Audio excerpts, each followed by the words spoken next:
I'm your host, Youman. And man, we got a treat for y'all today. We got two big league brothers joining me on the show. Two Florida boys, Mr. Rickie Weeks Jr. and his little bro, Jemile Weeks. Hey man, what's going on, fellas?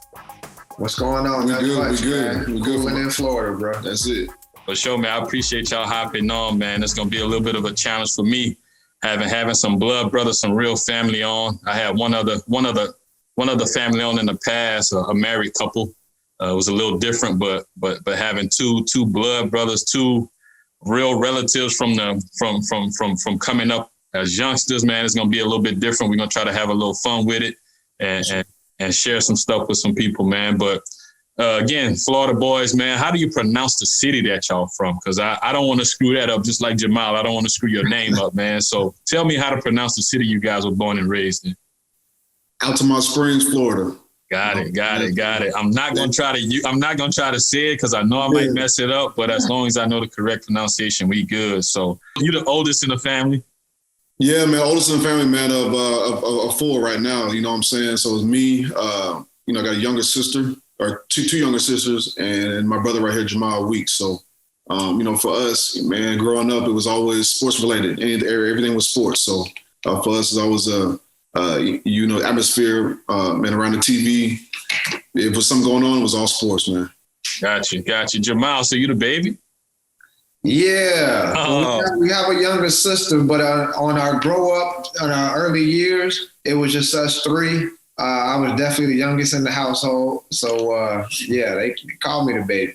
Got you. Used to get away with a lot, huh? Now that doesn't stop. You never see it when you're in the position. I don't know. I'm gonna say fair game to me. Fair game.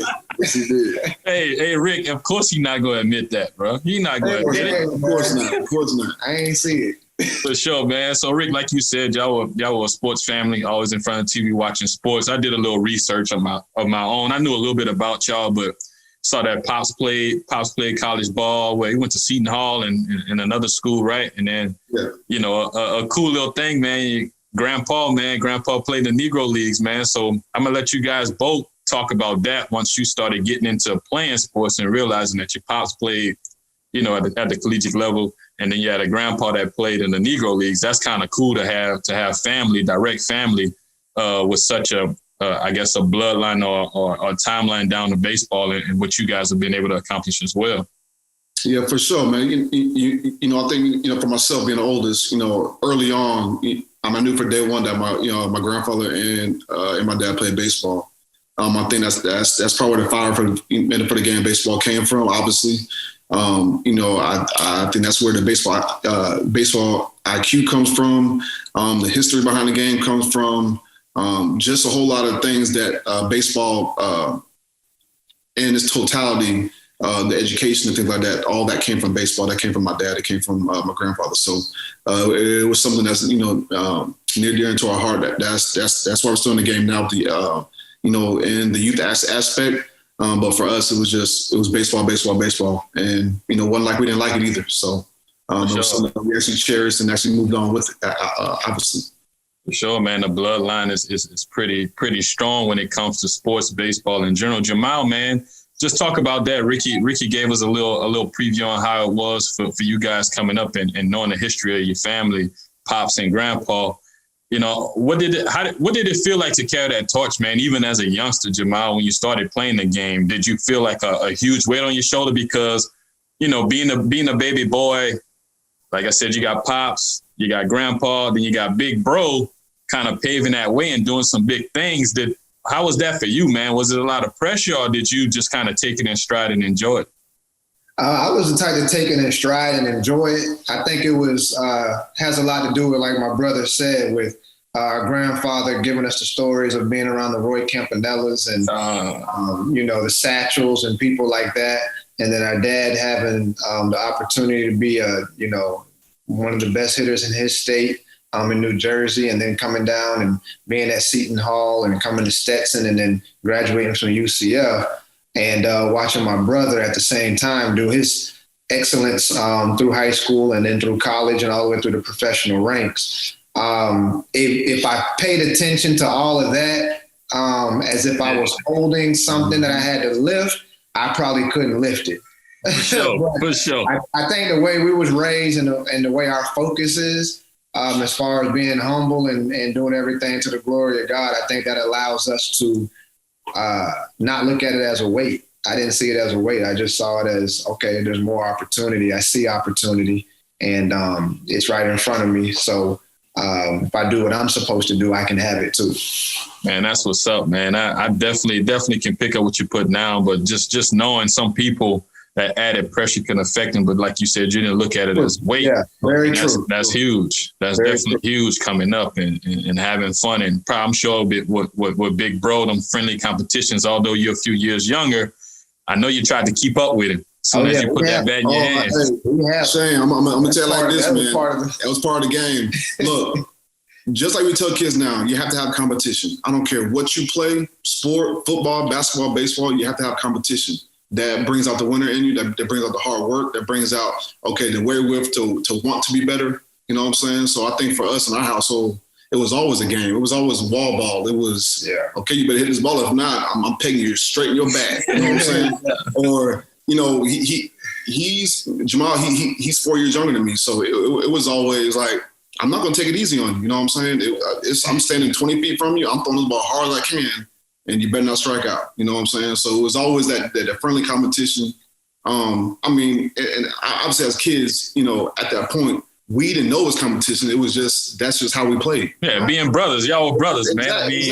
Growing up in the same house. That's how you got to look at it. For sure. So you got to look at it. It was like, when we did finally make it, you know what I'm saying? It's probably just from playing those, the friendly competition games of baseball in the front yard. Man, to break my mom's bases, with balled up socks inside the living room and stuff like that. You know what I'm saying? Yeah. So there was always something going on inside the household that, really wasn't a dull moment. Mine was mad at the time, but let's fast forward 20 years down the line when those things started to come to fruition and you saw the hard work pay off, you guys being drafted and make it to the big league. She was like, okay, I'll forgive y'all for all the stuff y'all did back in the day. But, man, we're going to hop into a lot of stuff, bro. I see y'all got the Weeks Brothers polos on. We're going to talk about what y'all doing now through your foundations. But we like to start from the beginning and take that journey. I don't know what type of cars y'all like. Y'all Florida boys, I don't know if y'all like the old schools or the newer cars, but we're going to hop in one of those and take that journey all the way to the big leagues with you guys and then into what y'all doing now. So, obviously you said, Rick, you're 4 years older than Jemile. When you started playing ball, having your pops around, not hearing those stories from your grandpa, when you got on that field for the first time, what was it like for you? How old were you? And was it something that you was like, man, I'm ready to go? You had a skill set right away, or you saw some things that you really needed to focus on because of the kids you were around? Yeah, I think for me, man, to being the oldest, it was always that fact of, okay, how do I fit in? Am I doing everything right? I didn't have anybody to look up to who was actually playing the game, besides hearing the stories from my grandfather, my dad. I started playing baseball, I want to say 4 or 5 years old, playing T-ball, things like that. And it was always, I hate, I tell it's either in you or it's not. And it's always been in me. You know what I'm saying? The game of baseball has always been in me. And, I can say the same thing for my brother here. But for me, growing up, in the area where baseball is very, very prominent, and you didn't see a lot of people like me or like my brother who was playing the game of baseball at a high level. I tell you for years now, when I got up to about 12 or 13, I played with a lot of black kids, in baseball. Yeah. Some about that age came when, you're, a little bit more athletic, man, to get a little taller, man, you know what? Let's go try basketball. The girls like it. Let's go try football. You know what I'm saying? Friday Night Lights. You know what I'm saying? It was hard to kind of, compete with that, at that moment. But like I said, if it's in you, it's in you. You know what I'm saying? It's always been in our blood. And I couldn't take, man, to say too much more than that, obviously. No doubt, man. I mean, I'm from Louisiana. You guys are from Florida. But like you said, that 12, 13 age range, you start seeing guys venture out to other sports. For me, it was a situation where we moving into middle school, high school age, the coach don't like me, or the girls like basketball, football, whatever it is, those guys stopped playing baseball. It was the same where I was growing up. And it's crazy that it happens everywhere, but you look at the different places and there's different stories behind why, Black kids stop playing the game. It becomes a little bit more expensive, stuff like that. But you guys stuck with it. Jemile, you had that blueprint right out in front of you from the family, and I actually had somebody to look up to and your big brother. When you started playing ball, I mean, how was it? Was it like, man, finally I can get on the field and put on the uniform. I can't sit in the stands. I don't have to sit in the stands no more and watch my bro play. Now I can get on the field, man. Talk about that first time you stepping on the field, putting on that uniform to play some ball as a youngster. Yeah, I think that's probably the most exciting time. That's like the first day of school. Yeah. You got your new cleats on. You got your, your little stirrups. And at that time they had stirrups. But they had they bringing it back. They're bringing it back. Okay. They trying to. Okay. Yeah. So you had your stirrups on, your new cleats and your glove and stuff, and you're in the mirror checking your hat and everything. And you're right. I was able to see the experience and the excitement, seeing the family gather around, like when my brother would play or my sister would have a track meet or something like that. Everybody cheering and pushing it on. And that's your time to stretch your stuff, and do your thing and have a good time in front of the family. So I just remember being excited, being ready. The game was all fun to me then. It wasn't about could I catch this good or could I hit this good. We were groomed, we were practiced, we played all the time. So it was another day at the ballpark, but with the uniform and the family around just made it, a great experience. Gotcha. Yeah, man. We all get it in some way or another. When I play, I don't know about you, Rick, but my first time in T-ball, we wore shorts, dog, and we had the VI socks. Yeah. We had shorts. I think I was in one of them upbringing leagues, I think. Maybe so, man. I didn't get pants till my second year. We had shorts my first year, but this was in 85. I'm a couple years older than you, so. Yeah. But we had that, man. I remember the little picture and everything. But again, that's good. Yeah, man. Like you said, it was fun, and it wasn't about how well you hit, how well you caught the ball. Just getting out there and letting out some of that energy, being around your friends, being around some new kids and stuff like that, man. That's what it was all about. Like you said earlier, Rick, talking about the competition amongst yourselves and just going out there and doing it. That's a lost art. You don't see that so much nowadays. In the neighborhoods and stuff like that, kids are indoors. I remember early things on, indoors.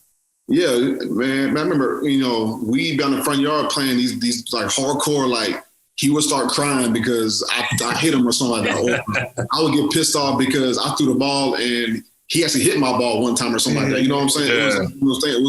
It was real deal competition. But I will say this: I had fun doing that. So when I got into a game in Little League and things like that, it came easy. It was easy. Yeah, it was easy. Because a lot of time, that competition, it brings out that next level. You know what I'm saying? I think, and I think that's kind of what carries us, I think. Gotcha. So I'm going to bounce back to Jemile, man. And then I know Rickie's on his journey, like you said, approaching those teen years. You see your friends starting to kind of tail off and go to other sports. I know you guys play multiple sports as well. We're going to jump into that too. But Jemile, talk about that, man. While you're the baby boy, you see your big bro kind of doing his thing. You're starting to see him kind of really blossom as an athlete on a baseball field and football field. I don't know if you guys play basketball, but I remember baseball and football is for sure.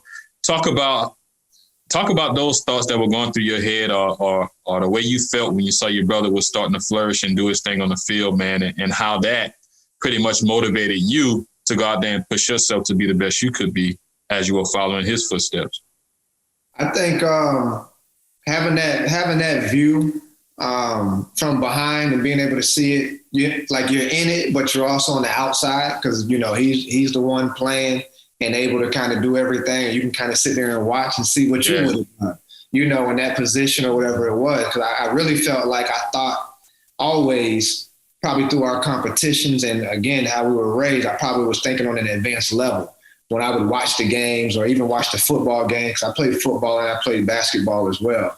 So him playing those sports, I was able to see everything.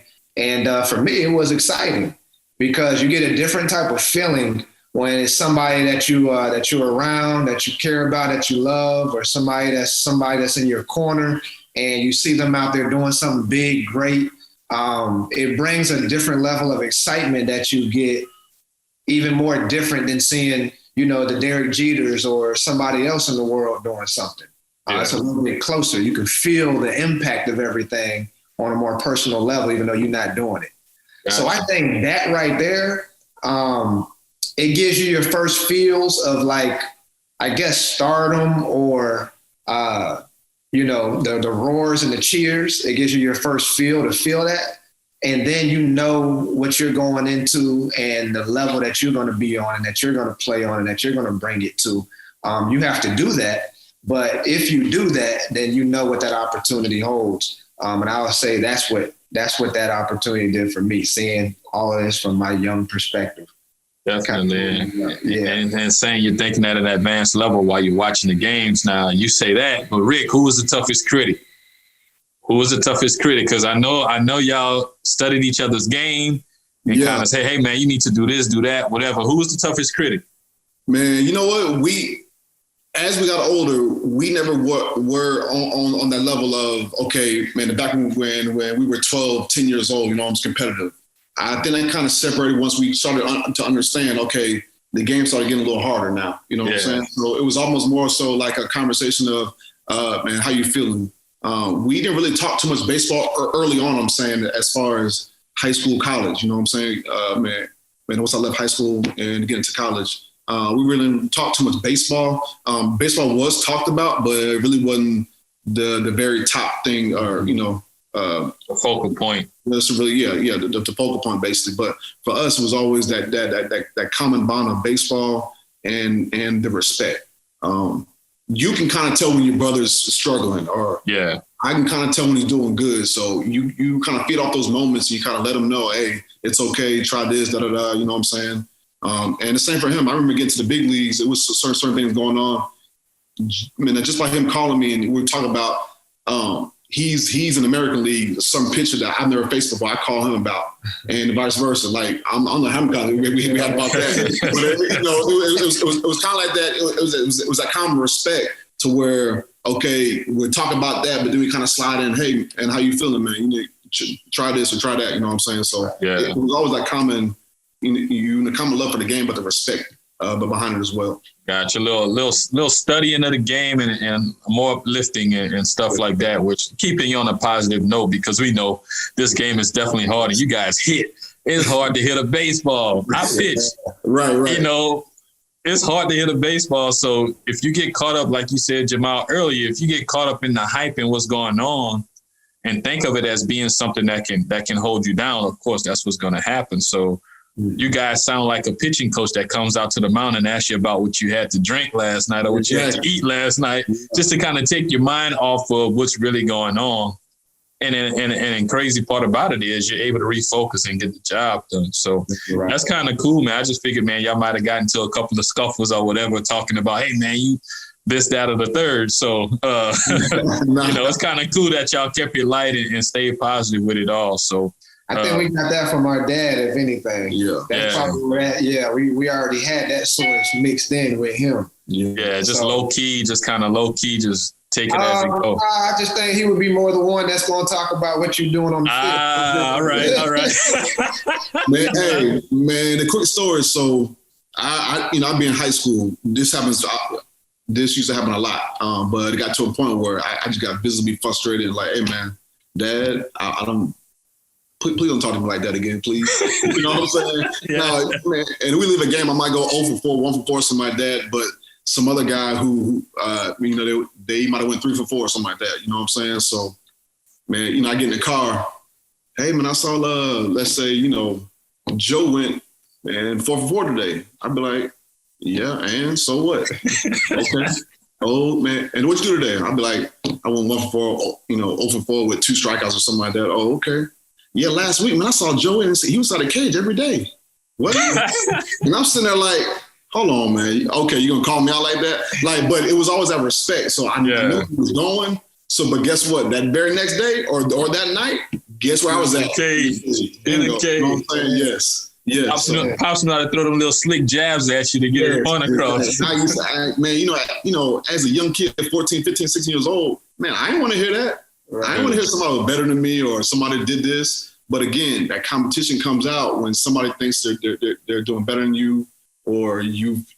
And man, where the smoke, there's fire. Man, maybe you was doing something good that you know, want to know. That's why I was in that cage that night or the next day. You know what I'm saying? So sure. That's a friendly little fire that we have with my dad, I think. Yeah, that's kind of cool. He kept y'all on your toes, man, and let you get comfortable. Didn't put that pressure. Obviously, it sounds like he didn't put the pressure, wasn't pressuring y'all like so many dads could do.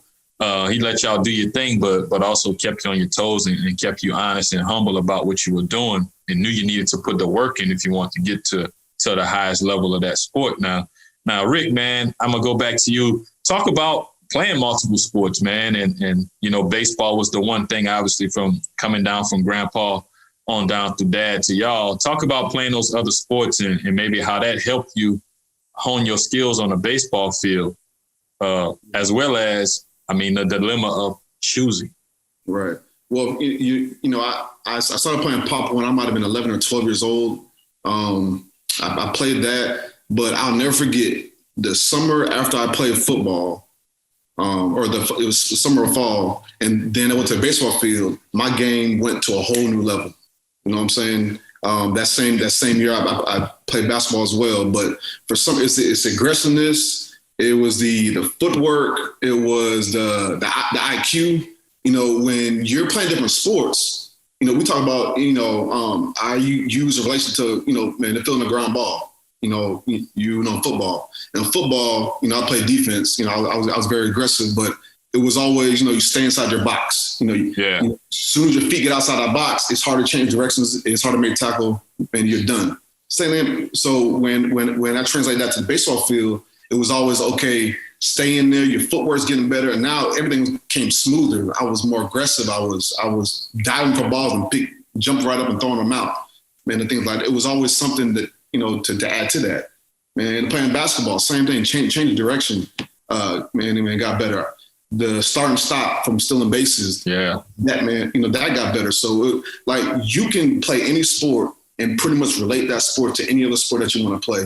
And I honestly, I probably wouldn't be to where I'm at if I didn't play those sports. You know what I'm saying? So for me, it was always playing extra sports to kind of enhance in the baseball. Definitely, man. Being able to move around, that's the biggest thing. Okay. Being able to move, having those good those good hips and stuff like that, good feet. That definitely helped. I played basketball through high school and baseball, so I definitely can relate to the multiple sports and how it helps you in your development. Right. All around. So Jemile, man, you played all three as well. What was the one you had to let go, man, first, and why? And what was the toughest one you had to let go? I don't even know which one was the toughest one. I felt like baseball ended being the right choice at the end, but I had to let basketball go first. I remember we were always told, my dad always felt like basketball was the least that coincided with baseball as far as work together with the game. Yeah. So around my freshman year of high school, I played my last year of basketball that season. I would have kept going probably, but couldn't pay for the uniforms and stuff. So got you. Parents had control. So I couldn't play that anymore. And then I was playing football my sophomore year. Wanted to come back and play my junior year on the varsity, and the coaches and my dad and everybody, they teamed up on me on that one because I was getting some representation from Miami and different places, and they shut that down on me too. Yeah. So, I was going to keep playing baseball as I was already doing, but it left me with just baseball as the option to continue with. So I'd say about my junior year, I was done with other sports. I was all baseball from there.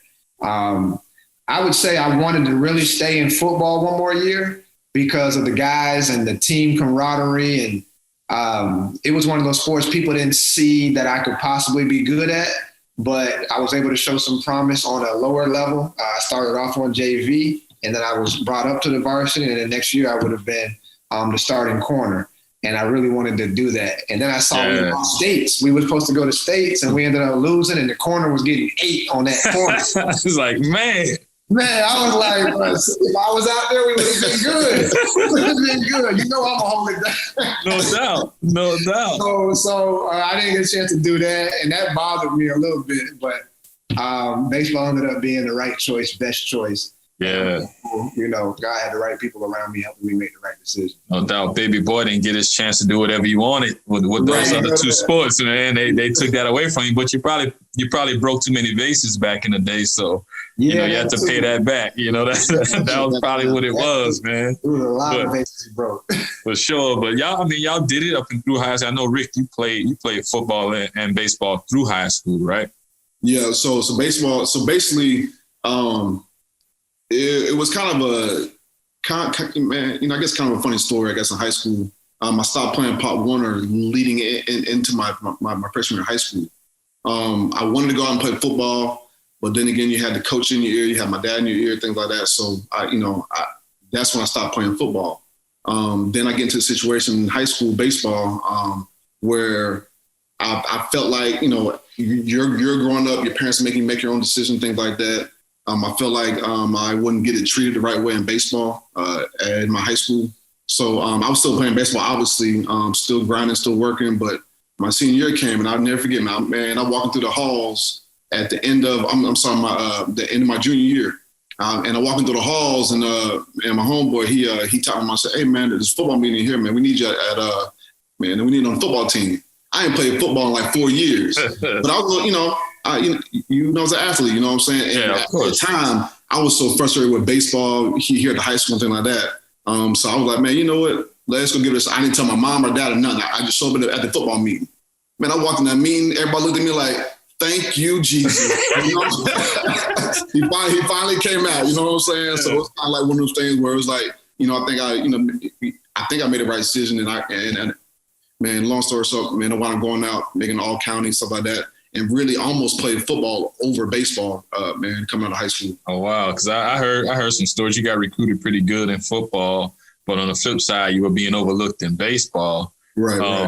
That's definitely a tough pill to swallow coming up because you're an athlete and because you're playing at a high level in both sports. But sounds like Pop, man, could have been a politician because he's able to kind of talk to y'all, negotiate and do things and convince people not to do certain things or to do certain things.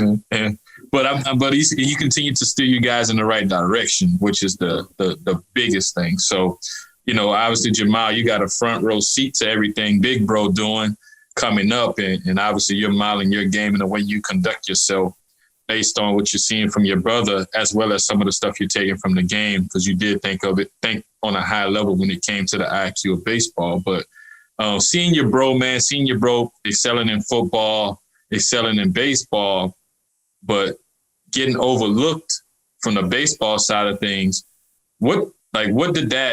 how did you see and take that because he was being overlooked and knowing that he was a player that did some good things on the baseball field?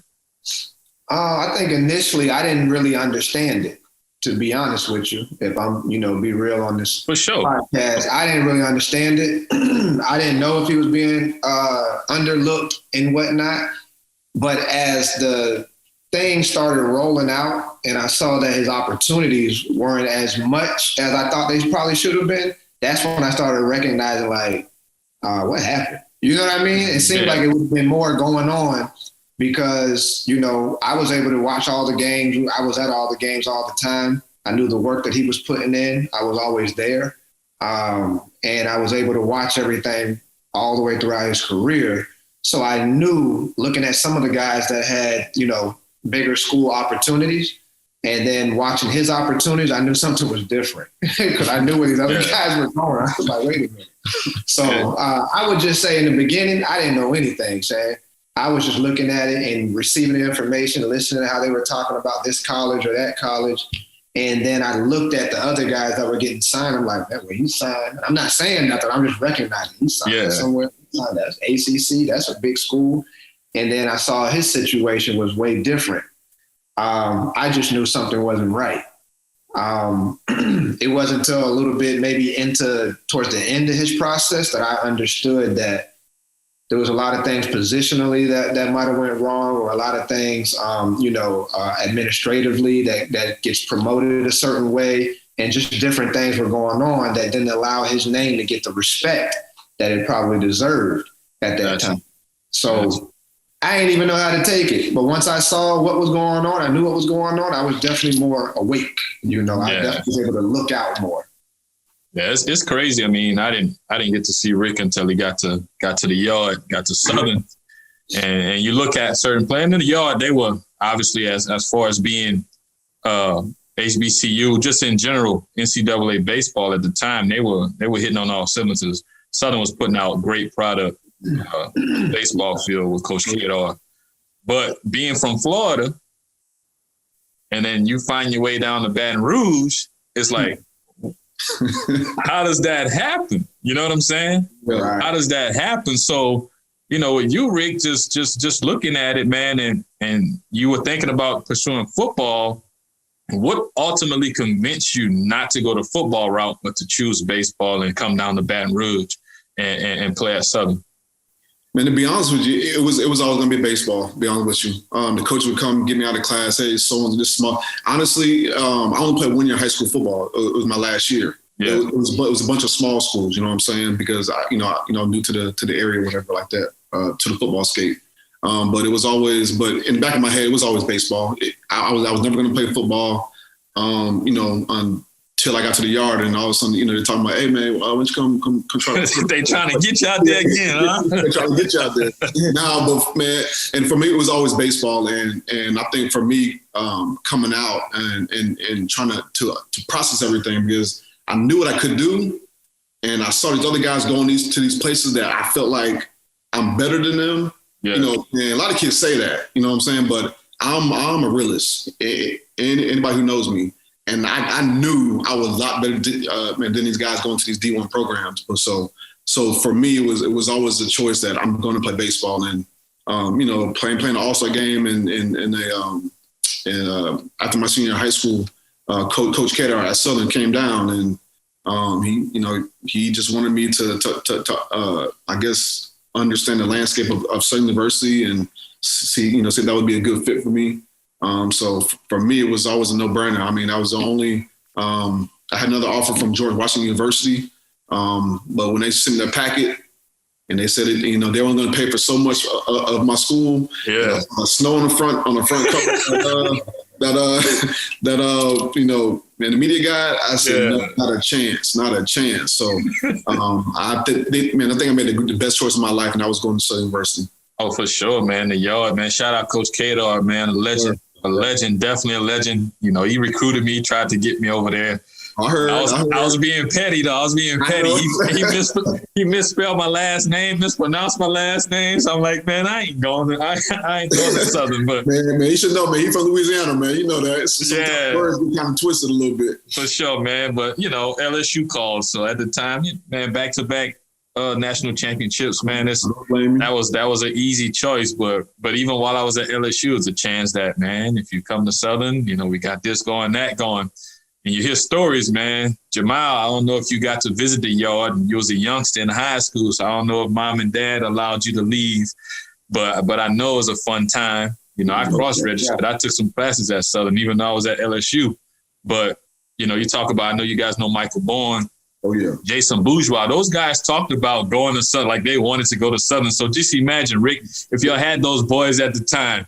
I'm talking about College World Series type team, man. Every time I talk to Jason Bourgeois, okay, and Mike Bourne, every single time I give them their business. Look, man, what I was thinking, we could have we had a squad already. Oh yeah, we could have really took it to the next level. Every single time they're like, man, I know, man, he just got to me a little later, something like that. But man, boy, I'll tell you what, man, some good times back then. Oh yeah. Freddie Lewis come through for a year. You had Mike Woods over there at the time, Anton Gray. Y'all had some folks. Y'all maybe just missed a couple of arms here and there, but even with not having the arms, y'all had enough talent, man. I know we talking Southern baseball, Jemile. We're gonna jump into the Miami Hurricanes too later on, but talking about that journey and seeing your brother finally get his just due, going to you can say Southern was, although HBCU, they were a D1 powerhouse when you look at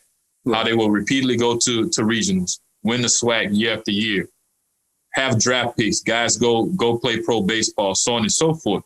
You seen your brother get a chance to play and play at a high level when you look at it after not being recruited the way that we thought he probably could have. What was you said you were woke, a little bit woke now about the process. How did you conduct yourself moving forward when it came to your recruiting? With my recruiting, I was more sure of my worth. I was more sure of my value. When the process came, I was getting, I was going down to Miami. I did the things that my brother did. He went down to the Miami camp when he was in high school. It's not like they didn't get a chance to see him. Oh, yeah. Matter of fact, before they signed me, they said they remember seeing him. And now they remember seeing him. Yeah. Oh, yeah. About that. Yeah. And so Jim Morris would say, I saw something in him, but he said he didn't really hear enough about him, so he didn't see him enough. Right. So his whole thing was he didn't see enough, so it was just enough for Rickie to go down there and them to notice that he had the talent. Yeah. They didn't track him. You see what I'm saying? Because these other guys, you have a coach might be putting their name behind them or letting you know this guy is doing this, or they might send their stats or whatever it is about that player. Yeah, we didn't know about that back then. It's just playing ball. You just know he got good tools. Yeah. Hopefully his name pops up. But if your name don't pop up, maybe, a school like that is not really going to track you. But they saw me come in after seeing the success he had, and then Morris was letting me know, we missed your brother because we didn't know. Yeah. He said, we're not going to miss you. Hey, he started me. I had a game, Shane, and I was in Miami playing. I think it was my rookie year. And he was always at the Marlins game. So he comes out there this was the same time, they were recruiting my brother. And he was down there and look, he grabbed me. Hey, look, man, I'm sorry about out of high school. We didn't get you, but I promise you, please let us get your brother. We will not make the same mistake twice. You know what I'm saying? So there was a clue with my brother. I think from there, I want to say day one. I want to say, yeah. They definitely were, and that's where I always wanted to go to school. Yeah, I always of course. He took my dream. I wanted to go there too. Hey, I was good though, man. You set that foundation, man. You kept building that house from Pops and Papa. I say Papa, I'm from Louisiana, so we say Papa. But you continue to carry that torch, and your brother started to see and reap the benefits of it, and got a chance to go to Miami. But for me, I'm a Louisiana guy. Like I said, LSU was kind of the same thing. Not necessarily got overlooked, but they saw me play and decided to bring me in. Prior to that, hey man, go to a JUCO. We'll check for you in another year or two. You're a local boy. You're in state. It ain't like they had to go too far to find you. Hindsight 2020, it is what it is. Your career worked out great, but I'm looking at it from that standpoint, man. You're in that neck of the woods, so it could have been done a little bit differently. But fortunately, Jemile got to capitalize on that and enjoy those palm trees out there in Miami.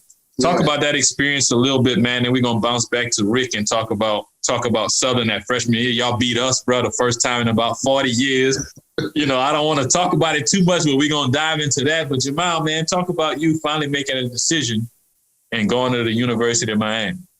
Yeah, when my decision came, it was tough still because I had got drafted my senior year. When I got drafted, they drafted me in the 14th round. They were offering me, start off at second round money. And some cheese. You was getting some cheese. Yeah, real cheese was on the table. Real cheese I didn't have was on the table. So we was looking at it a little bit differently. And But I also had the school I had been wanting to go to for the longest on the table as well. Yeah. Long story short, I ended up, turning down at that point the most money that a player turned down at University of Miami to go play. And I ended up going to University of Miami because of, things that me and God had to talk about. There were some things and again, back to what we talked about, seeing my brother do some things was exciting to me. When he went to Italy, we haven't talked about that. We went to those different places when he played for Team USA. He was able to be an All-American. He was able to be a college, the Spikes Award winner. Golden Spikes, dog. That's Southern from the yard, man. Yeah, so what I always wanted to have that All-American opportunity because it was really about these cats in high school wasn't really on my level. Where I was at, we was playing above the level. I was playing above the level of that competition. Yeah. So at that point, it's kind of like. It's great competition in our area too, by the way, too. Yeah. So it's like, what's the next stage? Where's the next level? And I was able to see that at the college level. I'm like, this dude at HBCU, All-American every year, right? Went to Team USA. I'm like, man. But the excitement around that stuff was so crazy. And I just always thought about, man, when God really talked to me, it was, you can either go pro ball and you'll bypass this college opportunity, or you can go college and still get everything that you were looking for. Yeah, and have to become a man right away when you're talking about straight from high school going into pro ball. I know what you mean, Jemile, about I didn't get off the second round cheese, but I got off with a couple dollars out of high school later in the summer, and it was a choice.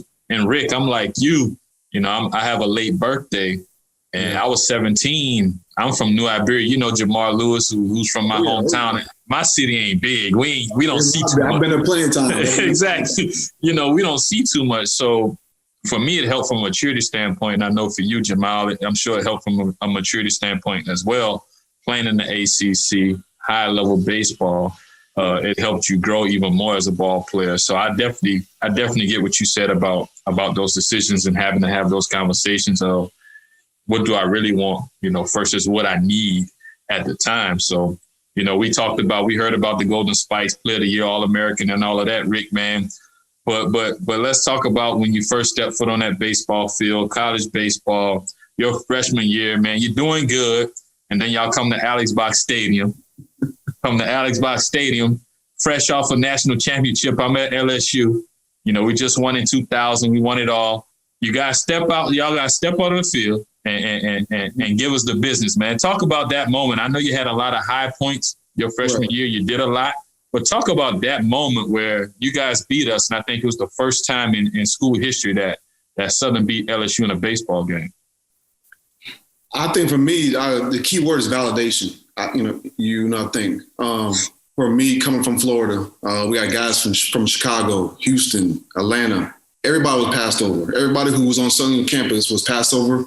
Either they were passed over or they had opportunities to go to the big D1 colleges, but they saw that family atmosphere at in the yard. You know what I'm saying? So for me, it was always kind of like it was a good melting pot of players, all black, obviously, but going to somewhere to where y'all were the king for so long and still are, you know what I'm saying? But for us, it was that, we knew we had a good team. I feel the Power 5 schools, that weekday game is kind of like, we win, we lose, we lose. Yeah. You didn't get that feeling that night, you know what I'm saying? It was always that common respect between LSU and Southern. But baseball is a little different, you know what I'm saying? And, I think from that regard, you guys had a lot of homegrown talent and things like that. But and with some homegrown talent at Southern too. But that night was all about validation and how we can put forth a great team and to be a great team as well. So for us, it was obviously the first time in Southern history to beat LSU. Yeah. And I think we went out there. I think everything we hit was loud. Oh yeah, I remember. Yeah, it was. Yeah, it was. I ain't don't put on too much. Bring some bad memories and nothing like that. But it's all good, man. Hey, it's all good. But now, for me, coming from Florida again, and I'll be brutally honest right now. When I come across the hump at Southern, and I'm looking at the baseball field, And I'm looking like, man, I played in Little League baseball parks, man. Better than this one. Like, man, straight up, you know what I'm saying? So I get there, then I get to practice. I'm thinking, man, I'm at Southern University, all black team. Man, ain't no players gonna be out here, you know what I'm saying? Like, I'm not being arrogant, I'm not being cocky, but that's just what I'm feeling right now. I'm like, I'm from Florida. Like, I played against some good competition. Man, I get out there, it's like day one, it's like, man, why you here? You know what I'm saying? Like, it was a bunch of that. It was a bunch of that going through me. Like, this dude can throw hard. They might not look like a baseball player, but they had the baseball action. They had the baseball talent. You know what I'm saying? Yeah. So for me, it was kind of like, I don't know why these guys are here right now. You know what I'm saying? So for me, it was kind of like that melting pot, the good melting pot, and going to LSU that night, man, and going in. We had a great pitch game by Jason Anderson, and for us to come in there. Man, string some bats together against Brian Wilson at that, the guy. Yeah, I was about to say, do you remember who was the starter? Yeah, he throwing 95 that night, I think, consistently, you know what I'm saying? So for him to be out there and to put those runs up on him, I think for us, it was just like, I think that was a key moment in SU baseball to propel us to, I think some higher heights, I think. And man, what a night, though. What a night. Definitely, man. I definitely remember that night. I definitely remember who started. I think I went down in the bullpen to warm up for that game because it was getting hot. I think you did. Waiting on the weekend. I'm like, oh no, Skip like, hey, go ahead and start getting ready. But I didn't pitch. But yeah, man, it was crazy. Y'all did it on our field, man. Jemile, did you get a call or did you call him after the game? Did you hear about that? Back at home in Florida? I was a part of the whole process. As far as I watched all the time from where I was in high school here in Orlando. I was watching all the time. So I think, I don't even know if I was at that game or not, but I know I was at one of the games where it was real close. The second year, where it was real close, and there's still Ryan Terrio and different guys on the field at that point. But we all called. We always, all those big games, man, we watched them, or if we couldn't get them, we caught them online where they had the sound going. Listen, yeah. Yeah, we listened in all the time, Shane, all the time. Yeah, that was crazy, man. I mean, get somebody dogpiled. It was crazy. Yeah. And I think for a lot of us, I'm speaking for myself, but I think for a lot of us on SU baseball team, it was like that moment where we can beat them, and man, we can beat anybody. And after that, it was just, man, we snowballed everybody. You know what I'm saying? After that, and we had the first round of Mike Woods coming out of there. We had that year. We had 6 more draft picks. The following year, we had 7 more draft picks. Then my year, I think we might have had the most. I don't want to say like 8 or 9 or something like that. So I think in that 4 or 5 year span, I think of all Power 5 schools, Southern University had the most draft. I have to go back and look at it, but I want to say we had the most draft picks coming out of one school, and it was at HBCU. Yeah, I definitely believe that. Head was getting guys in there, man, like you said, from everywhere, and putting a great product on the field. I remember, I think even maybe it was your last year, but our boy DeJuan Day ended up going to Southern, another big leaguer, and he came from Jackson State. But, all of this stuff is unfolding, and it's coming, and it's happening fast for you, Rick and Jemile. You got that front row seat, like you said, and you starting to build your own brand or set your own path playing baseball. What was it something that you had to take a step back, Rick, and say like, man, is this really happening? Or were you just enjoying the ride and just was going to stay on that wave for as long as possible? Man, like my brother said, we kind of grew up differently. It was always, okay, man, what's next? You know what I'm saying? So for me, I never had time. To this day, I don't think I really sat back and really understood, okay, what I did or what my brother did or what we did as a family. So for me, it was always, okay, what's next? Okay, man, what we got to do? So for me, going through that whole situation with, baseball with Team USA, and going up and playing, the awards that I won and things like that, it was never a moment where I just sat back and be like, oh man, I did this or I did that. You know what I'm saying? I think, when you're an athlete, you always want to get better. You really don't have time to really sit back and think about what you did. You know what I'm saying? So they did, the old cats, you always say, man, when you get done playing, then that'll be your time to kind of sit back and understand everything. You know what I'm saying? So talk about that though, Jemile. Talk about that. I know feeding off Big Bro. Talk about having that tunnel vision, man, and staying focused and looking out for what's next. Speak on that for a second. Yeah, I think that just for us, it comes from a faith component. Just really our faith in Christ and how we were raised. It just keeps us humble and stay focused to do everything to the glory of God. And honestly, that's kind of like the tunnel vision started there, I believe, in our upbringing. And with that upbringing, I could recognize our tunnel focus in the way that we did our work. So when I would be around other guys, guys would hit the ball at the tee, try to hit it up the middle. They might hit one over here, hit one over there, do their 10 and be done. And we didn't have that opportunity coming up. Yeah. We were going to hit 10 up the middle. And if you went to the side, then you were going to keep hitting until you hit 10 up the middle. And that's it. And we're going to be here until you do it. So it was a different level of focus. And by the time we got to the high school level, and I got to high school level, guys that were on our team and on my team, they would come see the work that I'm doing.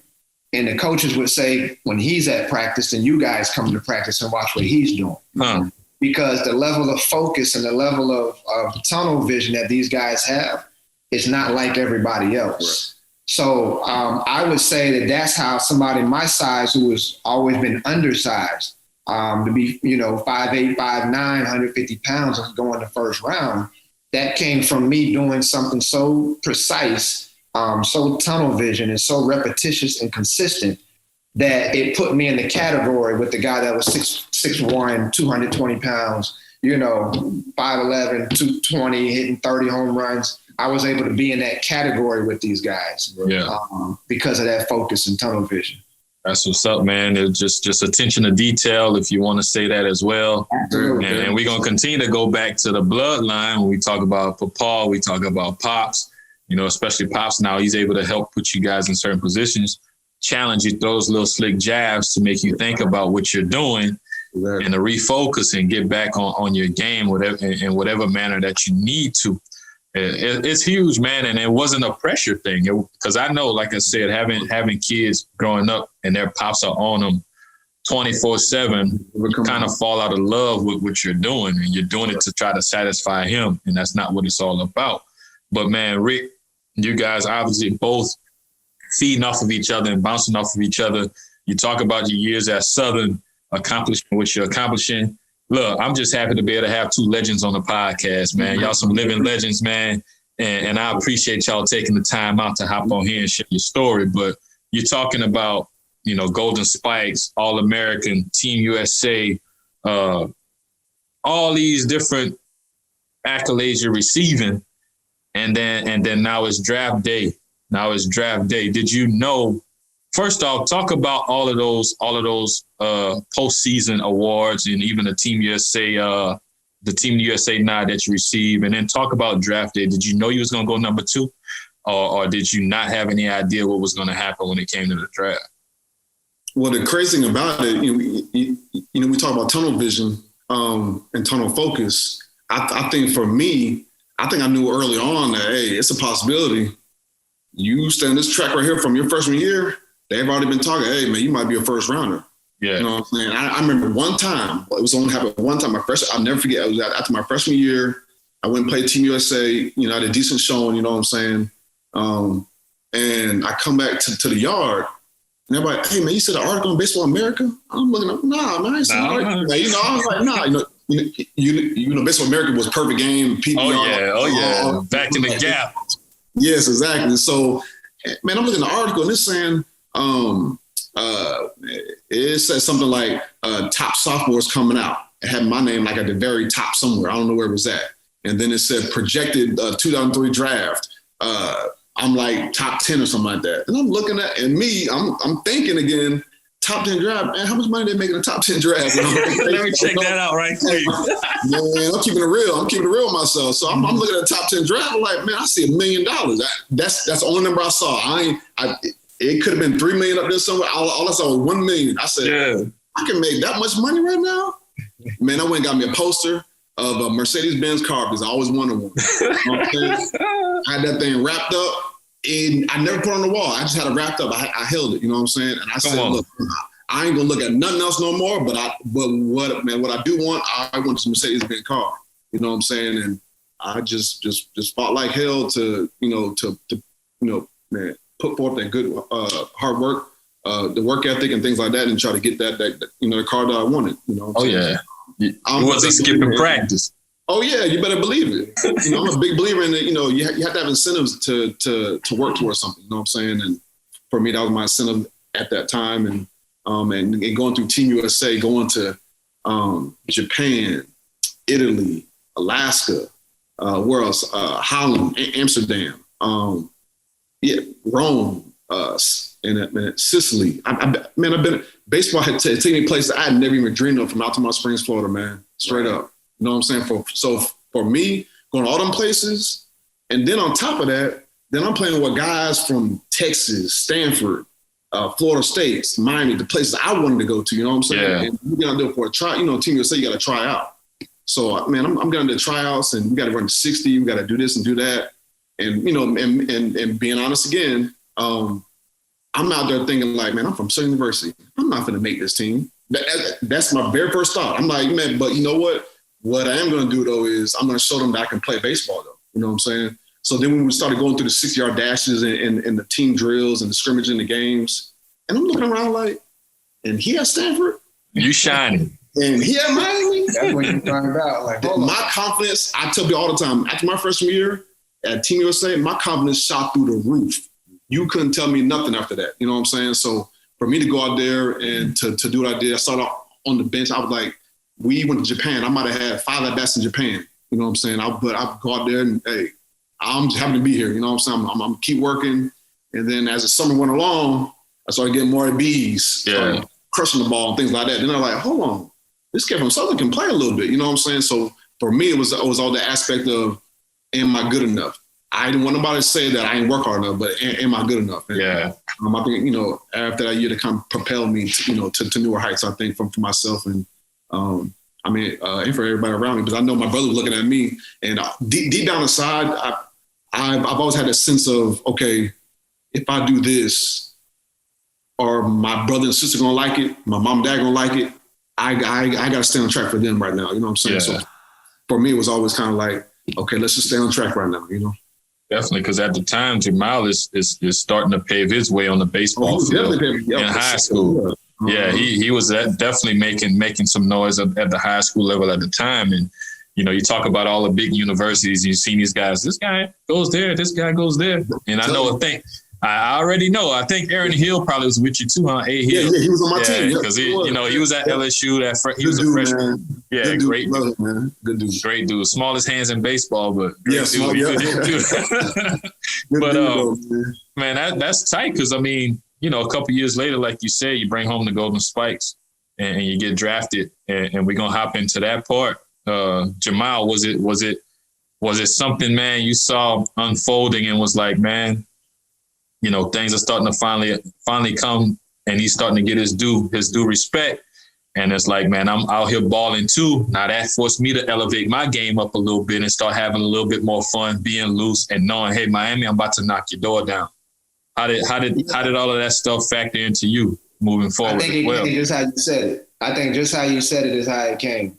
I think when all that was advancing, he knows I was back home putting my work in. That's just, we groomed that way. So I'm putting my work in. That's natural. It's going to happen. It's going to be there. But then watching what he was doing was like opening up what it was opening up for him. Oh, I can do this. I'm this good. So as he's experiencing it, he might not know that I'm experiencing it. And I'm looking at, okay, he can do that. Remember, this is the guy I compete with coming up. Yeah. When he doing that, I'm not saying I'm trying to do exactly that, but I can do it. Right. You know what I'm saying? And because that's the competition level that we grew up on. So it was really working at the same time. With him doing that, it really opened up my mind to see what else I can do. Yeah. Because I saw myself, even though he was probably way better than me at that time, bigger, stronger, all those other things, I'm still the little kid that can play with this guy. Sure. So I can play with you, right? So I could be on the USA team right now, So I think that it brought that kind of excitement. I did see the ACC as a different challenge because I wasn't sure how Southern's competition would match up with that. So I saw the ACC as a different challenge. But once I saw him at the USA level, and going throughout the summer and the guys he was playing with and then the numbers that he was putting up and how he was playing, I was like motivated, motivated on the level that let me know, like, this the guy you compete with. Look what he's doing. Mm-hmm. You can go out here and you can handle business the same way. Just keep doing what you're doing. Because I was doing that to these kids out here in high school. While who was doing that? Easy work. Right. Dang, I was doing the same thing out here. I was out here busting their head too. At the same time watching him. So I'm That's it. Yeah, it was awesome. That was like tit for tat. When you look at it, it was awesome. It was an awesome time. I think for our whole family. But tell me this though. You mentioned bigger, stronger. Who's faster though? I didn't hear faster when you said bigger, stronger. Who was the fastest out of the two? Hey, I'm gonna say this. At one point, I was faster than him. You know what I'm saying? At one point, and then when I started lifting little weights and eat a little bit more, of course. I went down a little bit, catch him while he's sleeping. It was Kaisha. That's crazy thing about it. For real? It was Kaisha at the first point. I just had a conversation. Matter of fact, I might have been talking to you on the phone. I might have been 7 or 8 years old. Maybe somebody else. 7 or 8 years old. And I used to smoke my sister, but she was in track, so she learned how to run and stuff like that. Yeah. Our whole thing, my mom ran track, everybody ran track before, you know what I'm saying? So, man, we down by our house, it's a cul-de-sac. You go down the hill and come back up the hill, whatever, like this big U. About say about 400 meters, something like that. Man, we would run that almost every other day. I'm smoking it, boom, boom, boom. And this one day, we went out there, and one night my dad takes us out there, all right, you ready? He said, go. My sister, boom. I said, oh, no, I got to catch up. Never caught up. No, that day. Oh, yeah. I was outside running and playing every day. And the next time I ran, I beat her. That won't happen again.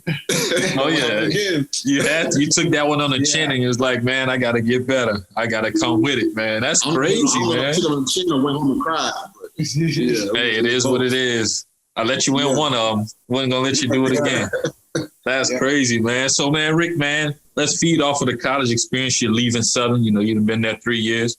Golden Spikes, man. Talk about that, and then talk about being picked second overall. You knew you were projected maybe top 10, but number 2 overall. I don't know who went first in that draft, but talk about the Golden Spikes first, and then getting drafted second in 2003.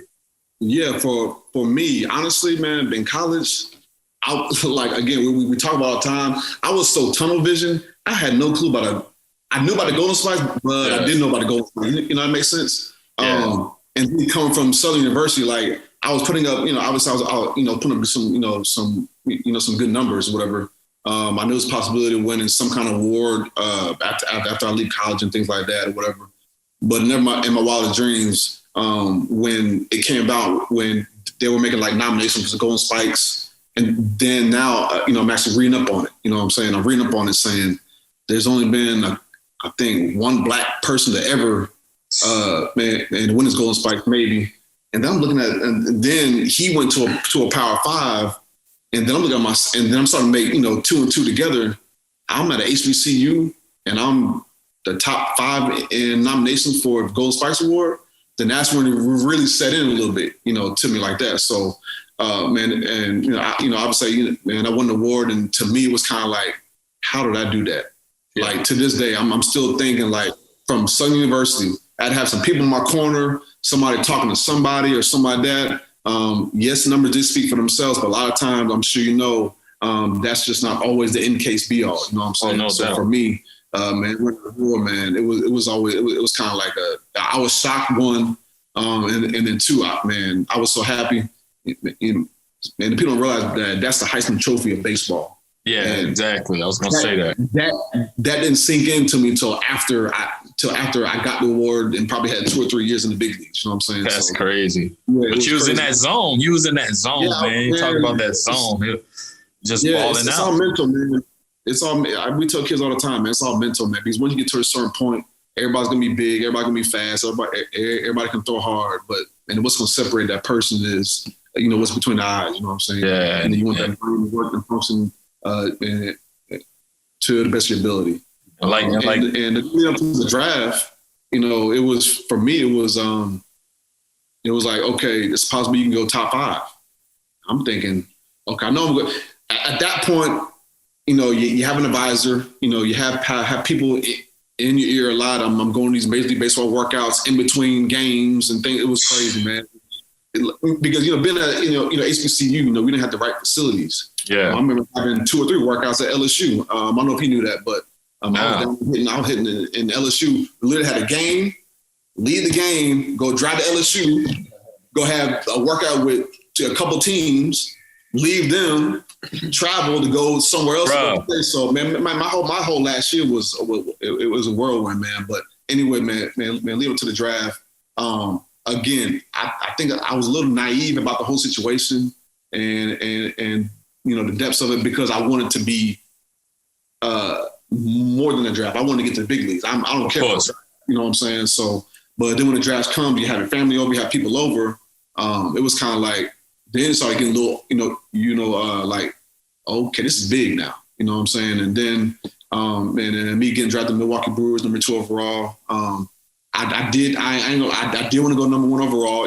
I think that's just I guess competitiveness, everything about being an athlete, yes, and being a great athlete. Yes, and also on top of that, it was Tampa Bay at number 1. So I just used to stay home and things like that. You know what I'm saying? To see the family, have the family come out. So for me, that was great, man. Having family over, I was the first person in my whole family to ever get that publicity or compliments or anything like that. You know what I'm saying? So for me, it was just a whole lot of weight, just lift off my shoulders, man. And but I was grateful for them, obviously. Oh yeah, definitely. I guess Josh Hamilton was number 1 that year. Maybe was that his draft? It was Delman Young. Oh, so two bros went first and second. That happened a couple of years back with Hunter Green and another kid.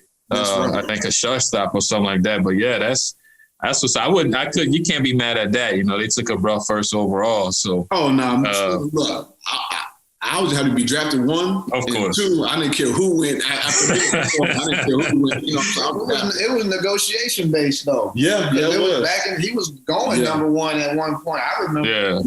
He was going number 1, and then it was some. At that point, Shane, is numbers and dollars and cents involved, and somebody his advisor at the time strategy for his advisor might work better in Milwaukee versus Tampa, and it came down to those things. I think I was home during the summertime. I was listening and at the meetings and all of that stuff. So learning, picking up that game, huh?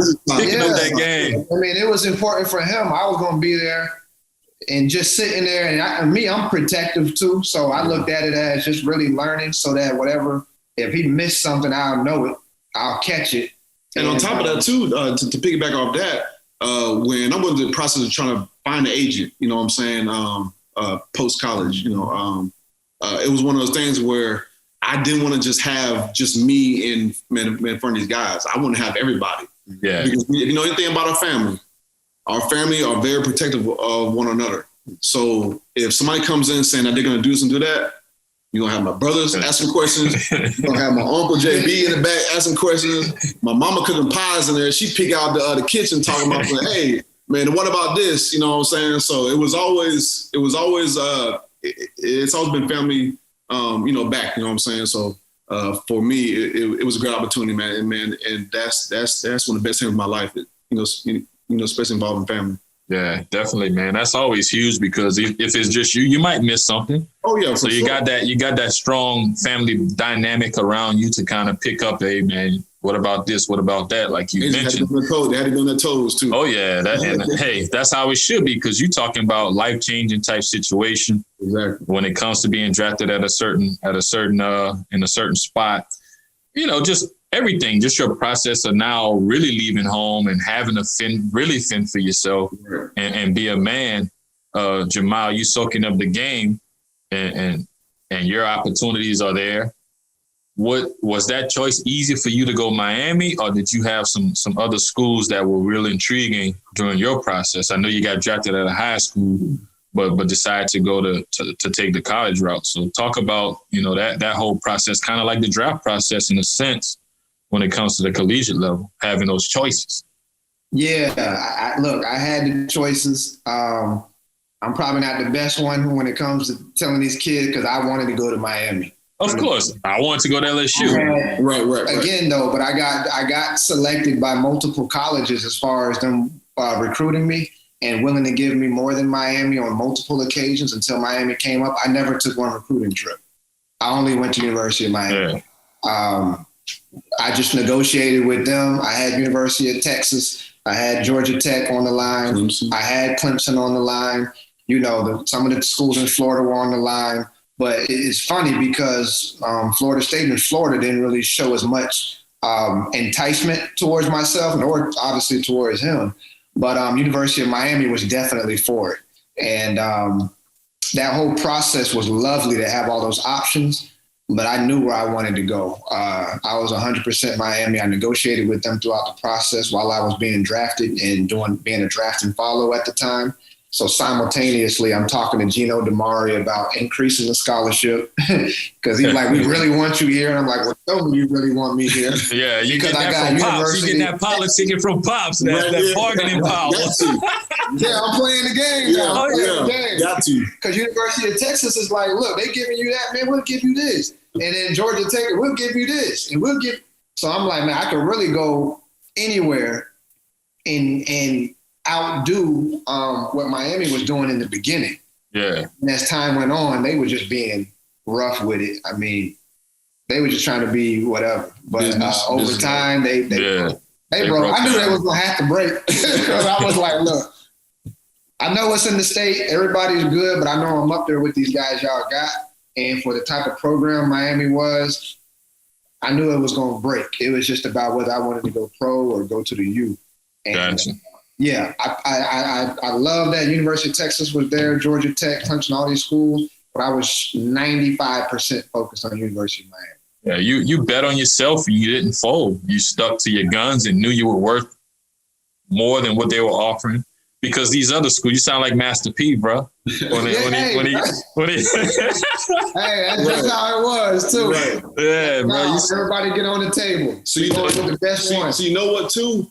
When he got drafted, he was actually drafted by Milwaukee. That's right. Coming out of high school. And I remember him calling me and telling me that, well, you know, I knew he was drafted by Milwaukee, but when it got down to numbers. Yeah. He told me the number. And for me, it was kind of like, oh, hold on now. Hold on. But, you know, think about this one for a second. You know what I'm saying? Yeah. I said, look, man, by the time you get up here, man, I might be gone anyway. So don't worry about me being here and stuff like that. But also that cheese on the table, you might want to eat now. That's money. You know, it's hard to turn down. But then, you know, we had some conversations like that. But you know, he's gonna make the best decision. But man, first off, I was like, Jemile, if that was me back then, I'm out. I'm sorry. I'm gone. Yeah, look, I know that though. Yeah, I know that. Yeah, I really betted on. Like I said, that's where the USA team stuff came from, and the All-American stuff came from. I really wanted that experience, and the way I'm built, you know, the dollar was important, but I felt like I was still gonna get that dollar. You know what I mean? So I went the long route because the way I looked at it was, if I can't beat these boys up in college, I ain't finna get to the league. That's what my mentality was. How am I gonna get to the league if I can't beat up on these boys? So I might as well go this way. And Shane, within the first year, I was an All-American, you know, first team. I made the USA team that summer, and we went to the College World Series my first season. I started the whole season. Can't beat it. You know, and we ended up going. I went twice to the College World Series. I was an All-American, and I was able to experience some of those things I wanted to experience. When I got to my third year, you know, I was a first rounder as well. And I got drafted higher and got more money. More money. Oh, man. God is good. Hey, for sure, man. But, you know, I've known a handful of people to do that. You're talking about the Mark Price of the world. I remember Paul Mahalam, left-handed pitcher from Mississippi State. Maybe a couple other guys. You're going to look at Kumar Rocker or whatever. I think that's his name, Kumar Rocker. Yeah. He's probably gonna go ahead and make a little bit more than he would have out of high school. So you took that chance. It's a gamble when you're talking about that kind of money to turn down, but it worked out. And I know your collegiate career was a great one. You know, you was able to accomplish a lot of things that you set forth. Watching Big Bro, you know, during his college years, And then the draft came for you, and it was easy because you were a first rounder. Well, you were top 15 pick or top 10 pick, 12. So, top, just outside the top 10, a lottery pick in the NBA. So you're going to get paid regardless. And then and then making sure that was set. You were set up. Probably bought mama a bunch of vases. After that, plenty of vases. After that, Rick got the Mercedes, probably a couple of Mercedes. The first thing I got, but two different dynamics though, Rick. And I'm gonna start with you. You on a yard, and he was like, "Man, these facilities are not what it is. I played on better high school fields and stuff like that." And then getting a pro ball was that even more of a rude awakening? Spending a little time in the minor leagues and seeing some of the facilities, or were you like, man, this is way better than my college experience? How was that moving into pro ball? Again, being tunnel vision. Obviously, the end goal is made to major leagues. But I remember getting to A ball. I started out in low A in Beloit, Wisconsin, and I remember getting there thinking, now you're on your own. And basically, I just got drafted. You know what I'm saying? So basically, they just said, look, get to Beloit. Here's your ticket. Get to Beloit, find a place, go play tomorrow. You know what I'm saying? So I'm thinking like, they literally put me on a plane. I showed to, I don't know what airport I flew into. And then I get to Beloit, Wisconsin. Let's just try this hotel become nice, and I'll talk to some players and see what's going on. You know what I'm saying? They didn't tell me nothing. You know what I'm saying? So I wound up staying at like I'm not lying, a Motel 6 for 2 nights. Man, I think one night I slept in my car, somebody was shooting. I think I'm not. Hey, this is real. Something happened in Beloit. Something happened in Beloit. But anyways, I wound up 2 days later getting. The player let me stay in their house. We had like a 2 or 3 story house with 10 players in it. I went and bought me a Walmart blow-up mattress, and I slept on the floor for 3 months. I was there for 3 months. You know what I'm saying? So that initial, okay, do this right here and then go play baseball, that was a rude awakening for me. I knew about, the minor leagues being tough, you got to do this and do that, but I know it was going to be that tough as far as off the field. You know what I'm saying? Man, once you get to a field of baseball, I'm sure you know Shane, man, you've been there. Man, baseball is baseball. I'm going to try to play and do this and do that, man, whatever. But the off the field stuff, the late night games in the minor leagues, ain't no restaurants around these cities. It was Wendy's, it was McDonald's, Burger King, Taco Bell, you know what I'm saying? Waffle House, you know what I'm saying? So for me, it was kind of like, trying to find the right regiment. And that's where the mental part comes into. Yeah. That's where the questions being asked to older players in spring training, asking them, how'd you get through this or how'd you get through that? I think people or the players who take that initiative to ask questions and to want to learn about baseball off the field as much so on the field, I think those are the guys who, with their talent, I think those guys that make it, I think. And I try my hardest to understand both sides. On the field and off the field to understand that. But, man, coming out there, man, it was cold up there in Wisconsin, man, and this is fall. This is like September. Yeah. And it's freezing, you know what I'm saying? And playing baseball in it and wanting to make the playoffs, championship game, it was fun, but it was definitely an experience, though, definitely. Yeah, I can imagine, man. I know Freddie Lewis told me about the little B5B back at Southern. So it was frat life in a 3-story house with 10 people. You got a blow up mattress. He was living that frat life, just grinding it out. But for those listening, it doesn't matter how much money you sign for. Once you step on that playing field or once you step in that city, hey, you got to fend for yourself. Ain't nobody going to get no special treatment. Rick, man, we're not going to put you in a condo because you was the first round. Right. You got to go ahead and find it. Jemile, we're not going to tell you either early or you're late. If you show up on time, hey, you're in some trouble. We're going to take some money out your pocket, Jemile. You're not going to run polls. We taking money out your pocket. You know what I'm saying? Yeah, right on the head. Whole different ball game. You know what I'm saying? But I'll be here on time. Exactly. And feeding off of that, Jemile, you went to the U, bro. You went to the U. Y'all flying everywhere. the best facilities. Yeah, right. Yeah. Tell them. Nice unis. You know what I'm saying? So both y'all good. Yeah, believe me, I know. Believe me, I know. But guess what though? You was a first rounder too, and you sign and you step on that field, or you go to that particular city. Oh yeah, you're on that bus. It's different, bro. Yeah. Talk about that. Talk about how. You downgrade. Yeah. Oh yeah, big time. You come from where we coming from, you downgrade. Oh yeah. You know? So one thing about the Youman, I got to give credit, to the University of Miami. We learned professional style baseball there. Our facilities really wasn't as great as the other big time schools. But it was also not what Southern University was. Yeah. We were able to have an actual stadium. We had our banners on the back.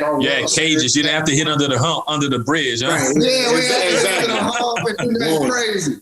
Now, we had a whole different mindset in view. We saw Florida, they had indoor cages and stuff like that, and key card entries and stuff. Yeah. So we were looking at a whole heavenly level, like big league level. So coming in the minor leagues for us was like, whoa, we gotta get on the flow. This part of the process. All right, I'm humble enough because of where we come from to be able to do it, but man, it's a downgrade from college. Believe me. So, I mean, for me, it was more so having our beginning, being humble, the way we were raised, being able to come into that situation, right? And I did the mattress thing too, with the air mattress. You pop it in there, 4 to 5 guys in one home. Guys look out for each other. One thing I say that is different is that when you do have that money tag, sometimes you are the one to get the pizza for the guys. Oh yeah. Everybody needs sandwiches and gas money, need to rent a car.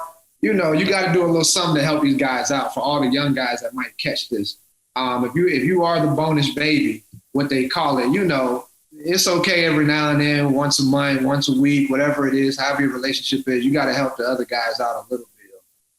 Just because it's hard out there, man. That minor league lifestyle is a big difference. But I will say on the level of play, like he said, we were well prepared coming from the University of Miami, just as I'm sure you were coming from LSU. Well prepared. We knew every time we were doing a drill, I was like, oh, we're just doing this every day back in college. It's the same. We're doing the same exact thing I've been doing. So there was no learning curve when it came to the training process for me. It was more so just understanding the length of the season. And we had, when I was in AA, the 15-hour, 18-hour bus rides from Midland, Texas to Arkansas, Pine Bluff. I said, oh man. When you eat, stop at the gas station. Yeah. Along the way, you're sleeping on the bus. All you can do is recline back. You might have somebody next to you. Yep. So you got your pillow leaning this way. They got their pillow leaning that way. That wasn't the University of Miami. Let's hop on that plane. I was used to that. Yeah, Rick did it. All right, we flew to Nebraska, Wake Forest, Florida State. We had that opportunity to fly everywhere. Yeah. Rick experienced that in college, man. So he was ready for the grind. It wasn't no secret for him to experience that, man. But like you said, Power 5, PWI, we got our little college shirts on the plane and whatever else, sweatsuits and stuff like that. And we flying places and eating at decent restaurants and stuff like that. But, all of that, obviously, like you said, the upbringing prepared you for that, Rick. Your upbringing plus your college life prepared you for that.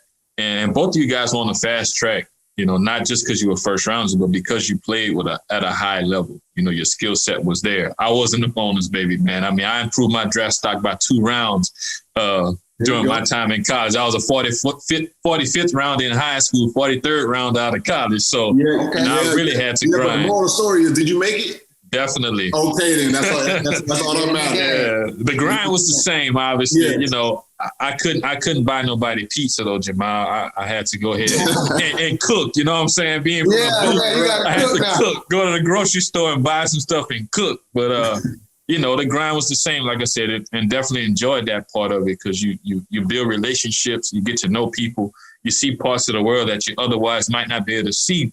And you guys got up there to the big league level fairly quick. You know, for Rick, you got a little time early on, right? Even in 2003, you got a little chance to go up there to the big leagues, right? Yeah, I did. I think I drafted, spent that, it was all whirlwind. I got drafted, in June? I didn't sign until August. Yeah. And then I played that 3 months or 2 or 3 months, with the playoffs involved. And then I went up to the big league, got a call in September, 2 days before my 21st birthday. Man, I got a call to go up there. And man, it was a whirlwind, man. It was a whirlwind. But I'll tell you what, man, I wouldn't change it for the world. You know what I'm saying? Yeah. So for me, seeing all that stuff, I think that prepared me for everything else after that. I think I think a lot of time guys don't get a chance to really, man, like we talked about before, when you don't get a chance to really, and let stuff sink in a lot. I think I had a little short period there where I was able to let that sink in a little bit, to know what I want to do, because I kind of figured that I wasn't going to be back the very next year because of, they want you to groom a little bit and develop, and that, you know what I'm saying? But that gave me that itch, you know what I'm saying? For everybody, you got to have incentives, you got to have something to make you want to come back. And I think at that time, my incentive was to get back to the big leagues since you called me up. That good dress rehearsal and your uniform fit comfortably, right? Yes. You got finally got a uniform that you can feel good in. Look, they gave me the uniform, the cotton felt different. Oh yeah. The pants felt different. The shoes, all the stuff that I got felt different. It was like, hold on now, this the big leagues. I never forget. I was in the batting cage. One of them times I was in the batting cage. We were hitting balls. Whatever. It's like these balls are like brand new baseball hit inside the cage. A week later, we get more brand new balls. Yeah. And I'm sitting there like, hey, man, where the mother balls going? We're just gonna send them. They're bad balls. We're gonna send them to high school. I'm like, those are bad balls. Yeah. They were literally white baseballs that I was hitting a week ago, and now they're gone now. Yeah. So for me, this really is the big leagues for real. You know what I'm saying? So yeah. Bright lights, everything works well. The good uniforms, the good big league wood, the bats, as far as the bat goes, everything is A1 when you talk about that. And Jemile, you started your journey as well, man. Fast track, I think, drafted in 2008 again? Yeah. And then making it up to the big leagues in 2011. You look at, and I've spoken about this in the past, you look at the average time it takes for guys to make it, they say 3 to 5 years. Obviously, some guys take a little longer, some guys make it quicker, but you guys are both in that window when it comes to average time. The grind of the minor leagues for you, Jemile, was it, man, look, I ain't trying to stay here. I just came from Miami and I'm having to get it out the mud now in the minor leagues after being treated a certain way. Was that something that you saw, or was it that you were trying to catch up and play with your brother or against your brother? I think I saw all of it. I always thought we would have the opportunity to play, so I wanted to be able to play with him, but I knew that was all in the right timing. Yeah. So I understood the grind. I don't know, Shane. I dug into the grind, bro. I always go back to the way we was raised, because the way I might have viewed it is different than maybe 90% of people that would be in the same shoes. I cultivated relationships at that level. I still have friends and buddies from the minor league level. I still operate with these guys. We still talk business together today.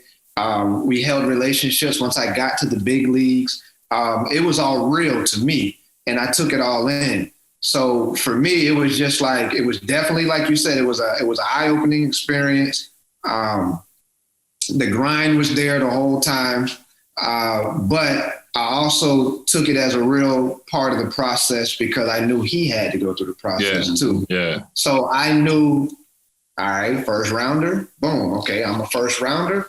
He went through a process. I definitely know I'm going through a process, because he had a guaranteed MLB contract within his college contract. We didn't even talk. That's crazy. We didn't even talk about that. I remember all of that. I was in tune with all of his stuff, probably more than my stuff. So he had the guaranteed. So I'm like, all right, he had to still go to the minor league. Boy, you going to the minor leagues. For sure. So I said, I got to get my mind right, focus on the process. And, I hope I answered your question the way that you were asking. Oh, definitely, man. I mean, to stay humble, like you said, I mean, you could have gotten been that spoiled brat and been like, man, I ain't riding this bus. Y'all got to fly me. Y'all got to do this. Y'all got to do that. Yeah. Being that you were first round of one and then playing at the U, you know, having that certain dynamic or that certain type of, know-it-all when you're looking at how you're treated at that level, you could have been, and I'm sure you guys have seen those guys, those bonus babies that were brats and didn't want to do certain things, didn't want to share a seat on the bus, didn't want to, you know, do this or that. And sometimes some of them got away with it, but doesn't sound like you guys were those type of ball players or those type I'm of going to say this. Shane, I'm going to say this. What I try to tell people is when I got to the minor league system, okay, I'm coming from the HBCU University. I play with guys who weren't coming from, a lot of guys who weren't coming from the Power Fives, who weren't coming from the big time high schools. You know what I'm saying? A lot of these guys are coming from small colleges who are hungry. You see what I'm saying? People have to understand that. So when kids are making these decisions about going to colleges and certain things, there's no knock on Miami's. There's no knock on. But a lot of guys I play with in the minor leagues who made it, they're not from these big Power Five schools. You know, you made it, Shane, from Power Five. Jemile made it from Power, but a lot of guys you play with, like they come from JUCOs, high school, you know what I'm saying? Like if you really delve into it, you know what I'm saying? So for me, it's the aspect of, okay, with that out the window, you still have to grind, you still got to work. And it doesn't matter where you go to, you still got to put that work in. Yeah, because that little money or that bonus you got or that reputation of coming from this school is only going to take you so far. Right. Exactly. You got to show up and show out at some point. And it's either going to make you or break you when it comes to the grind of it and going through those 15-hour bus trips. Yep. You know what I'm saying?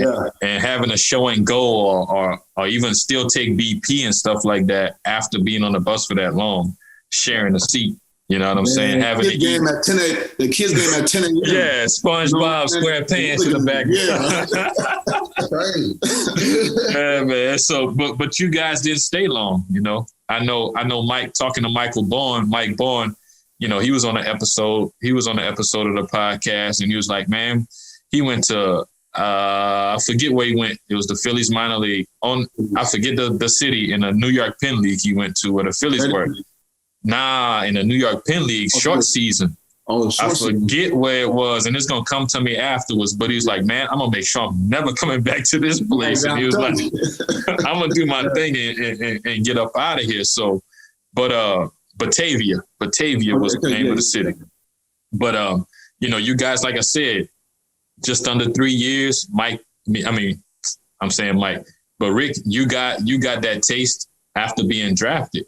Talk about when you had the big league deal, you know, coming out of SU, but talk about when you first got there and you know you was going to be implanted into the big leagues for a while and get that opportunity to really showcase your skills. Talk about that experience when you finally stepped foot.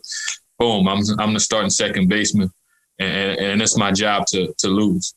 Right, you know, like I said, you know, I came up in 2003 after being drafted that year. Came up and played the last month of the season.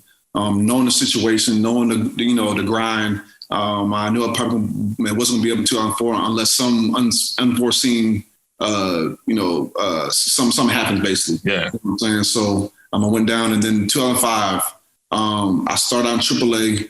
I went off the first month and a half, and they made a trade, and I remember getting that phone call from my homeboy who also went to Southern with me. He said, "You know, the Brewers made a trade." I'm like, "Okay, cool." I'm still in AAA. I was in Des Moines, Iowa. I'll never forget it. I'm in Iowa. It's cold, big, tall. It's just wind. It's tough. You know what I'm saying? Yeah. So he wakes me up out my sleep. Yeah, you got okay, cool. Literally 10 minutes later, my head coach calls me. He said, "Hey man, you might want to pack your bags." I'm like, pack my, what you mean? You're releasing me? What? And, right. And if you knew my coach, and I don't know if you have my coach. They don't know. That's another call. Right. That's the other call. That's the other call. You might want to come in. We got to let you go. Yeah, exactly. I'm telling you.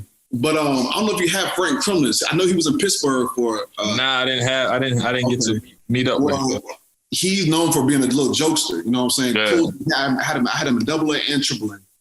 So he calls me up, hey man, you need to pack your bags. I'm like, for what? Just come to the field. You got to come to the field. I'm like, it's a game not till tonight, and it's like 12 p.m. Yeah. Now I'm sleeping and I'm hungry too. You know. Oh yeah. I'm hungry right now. I said, cool, man. I packed my bags up. I'm thinking maybe honestly, I didn't know what to think. I'm thinking either like I'm getting sent down to AA to take somebody. I don't know what's going on, man. So I pack my bags up. I get around the corner. There's a taxi cab waiting for me, and my coach comes out his room. Yeah. And get a cab, man. You going to I don't know where, I forget what. I was going to Philly. I'm going to Philly. I'm thinking, hold on.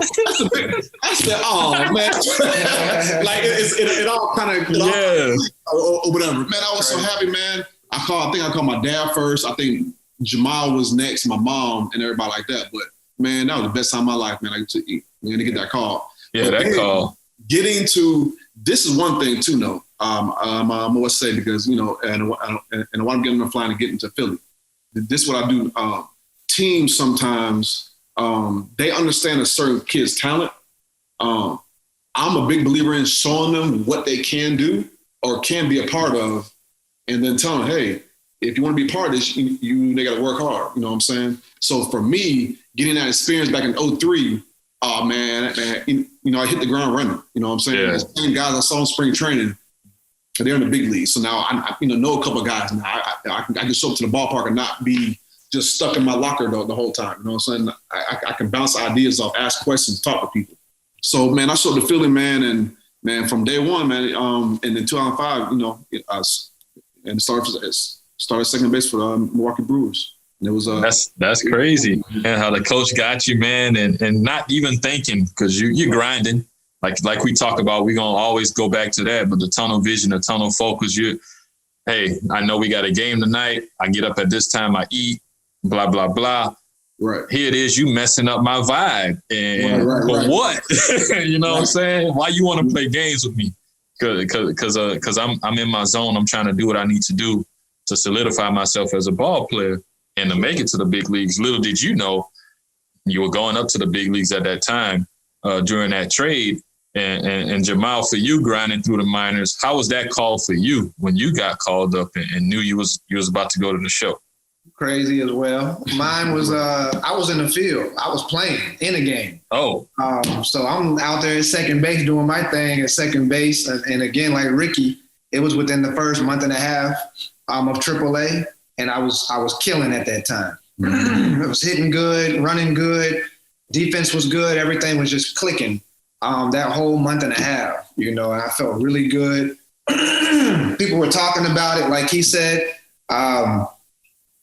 But you stay tunnel vision, tunnel focus. Yeah, if everybody is listening, then it's really the principles are always the same. Yeah. Tunnel vision, keeping the focus, and then the blessing just comes behind doing that. But anyways, it was in the middle of the game. I forgot who was playing against. I'm at second base. He called me off the field. Because we weren't really sure when I was going to get called up because Mark Ellis was at second base and he was like the captain of the team. But we knew there was a transition that might happen with me coming in and getting to that AAA level that last year in 2011. We didn't know how it was going to look, how it was going to work, how it was going to happen. I was called to the big leagues before he was even traded, I think. Like they knew the trade was going to happen. Yeah. And so basically they pulled me off the field.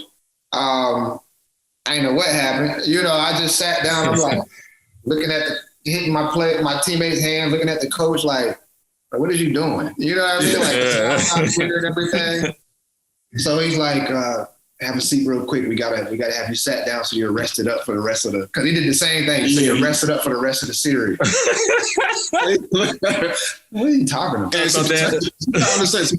People have to understand, if you're a high draft pick or if you're doing well in the minor leagues, you're not coming out of a game. No. Never come out. Unless the field too wet or something, they don't want their prospect to get. Exactly. I could have been had a day off. You could have been had a play. You could have just don't play me today. I don't even know at bats. I'm 0 for 2 and you won't take me out the game. Don't take me out. Right.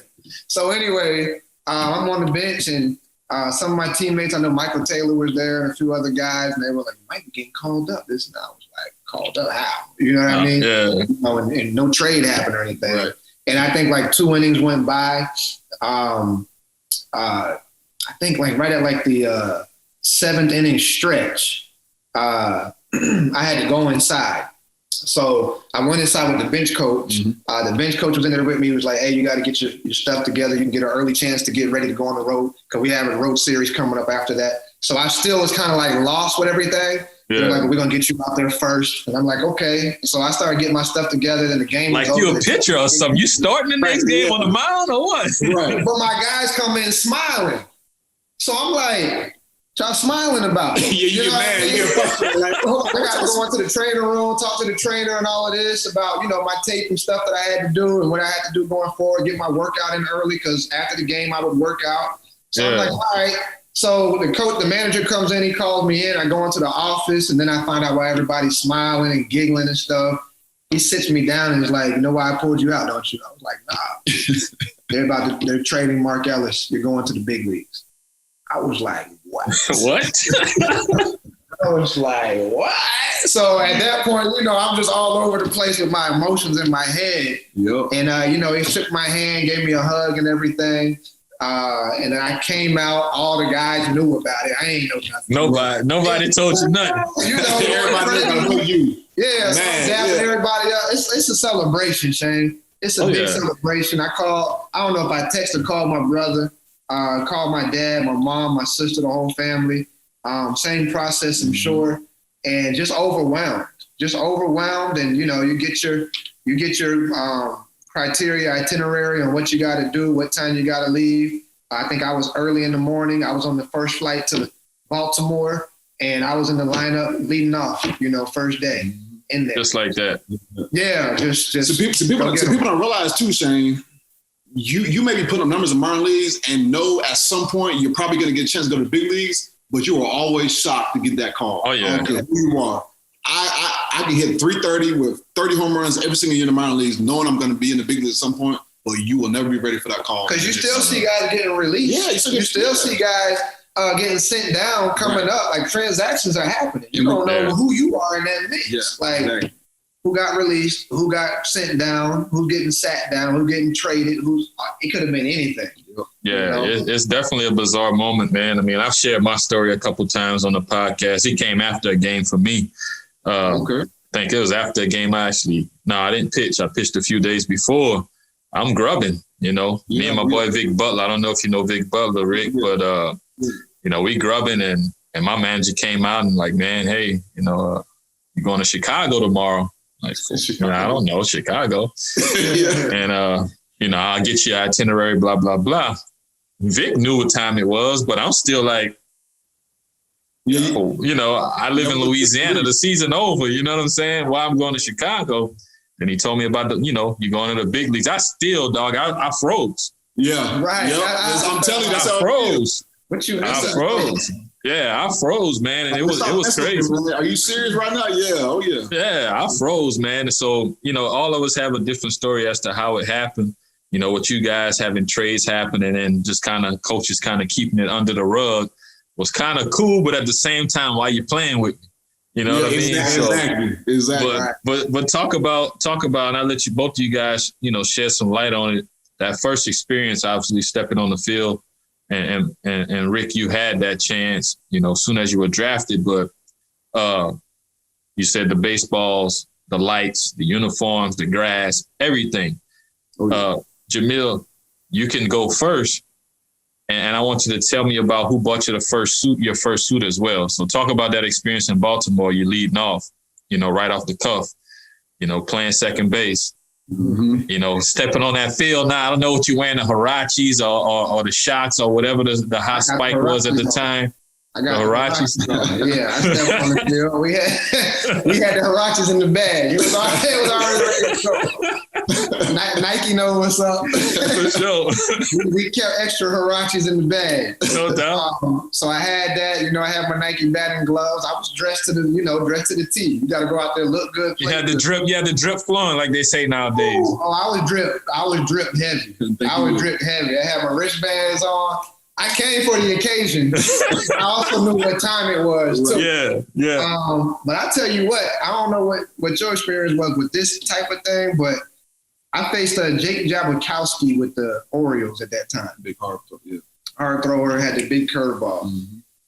I couldn't really see the ball. The first at bat, first of all, I was surprised to be leading off. I'm like, bro, y'all ain't gonna let me ease me in. Nah, we gave you some cheese. We gave you some cheese. Play. I ain't gonna get a day though. I can't. Okay, so I'm in the lineup. All right, so I'm learning what to do, going out for ground balls, a little bit nervous, And the trade for Mark Ellis was in action, but it wasn't done. He was playing first base for like 2 series before the trade went through. Yeah. So he was at first base. So it was just weird for me all the way around. I know that's their main second base. Like, what is he thinking about me right now? Right. So that's the whole thing going on. Like, I'm throwing to him at first, but he up out of here. And I'm coming in to take that position. And I led off, and I struck out on 3 or 4 pitches. I ain't even swing the bat, Shane. I wanted to swing and couldn't swing. Just couldn't. I couldn't swing. And when the pitcher threw the ball, they rub them up so that there's, the ball has some grip and it's got some. Man, Shane know about that. I hate the big league balls because every time you get a new one, you got to kind of rub it up. Yeah, it's slick. Sometimes they rub it up so much where the ball's dark. Oh, yeah. The lighting there, I couldn't really see the ball. So it was like, boom, boom.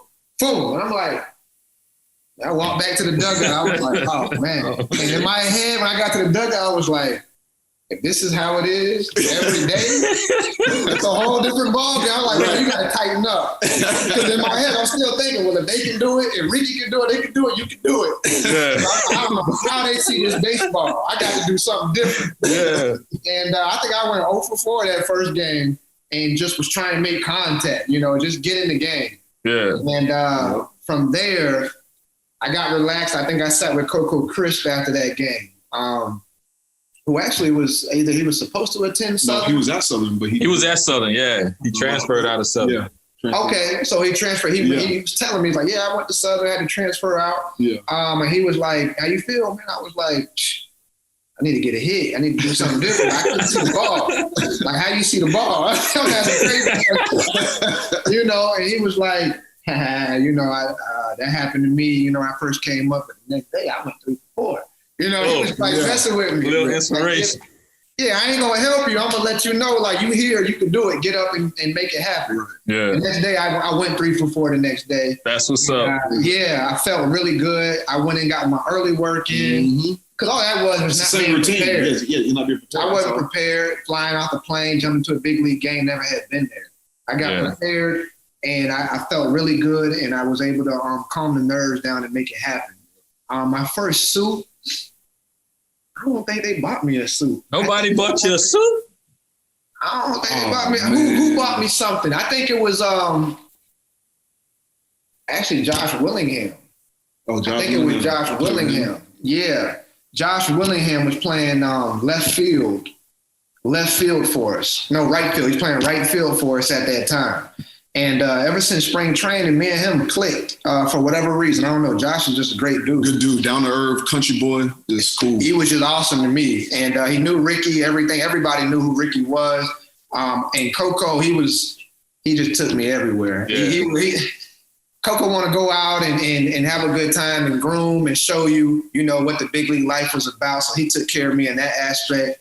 Josh Willingham bought me a suit later on. I came in with my own suit. I'm not going to lie. You was a first rounder, so I mean, that's, y'all, both of y'all, Just our natural database of being church kids and stuff too. Sure. Like, I had a suit, you know what I mean? I bought me a suit, but Josh Willingham did invest into a suit with me. Coco. The tailored kind, right? Yeah. The one where you get measured up, They got it from this place called Alive. He ordered it. Oh, yeah. Always goes around spring training. I got a story about them, so I'm gonna share with y'all after that. I don't know if it's good or bad, so I'm gonna let you. It's good, but I'm gonna just say this, and I don't mean to cut you off, but same thing.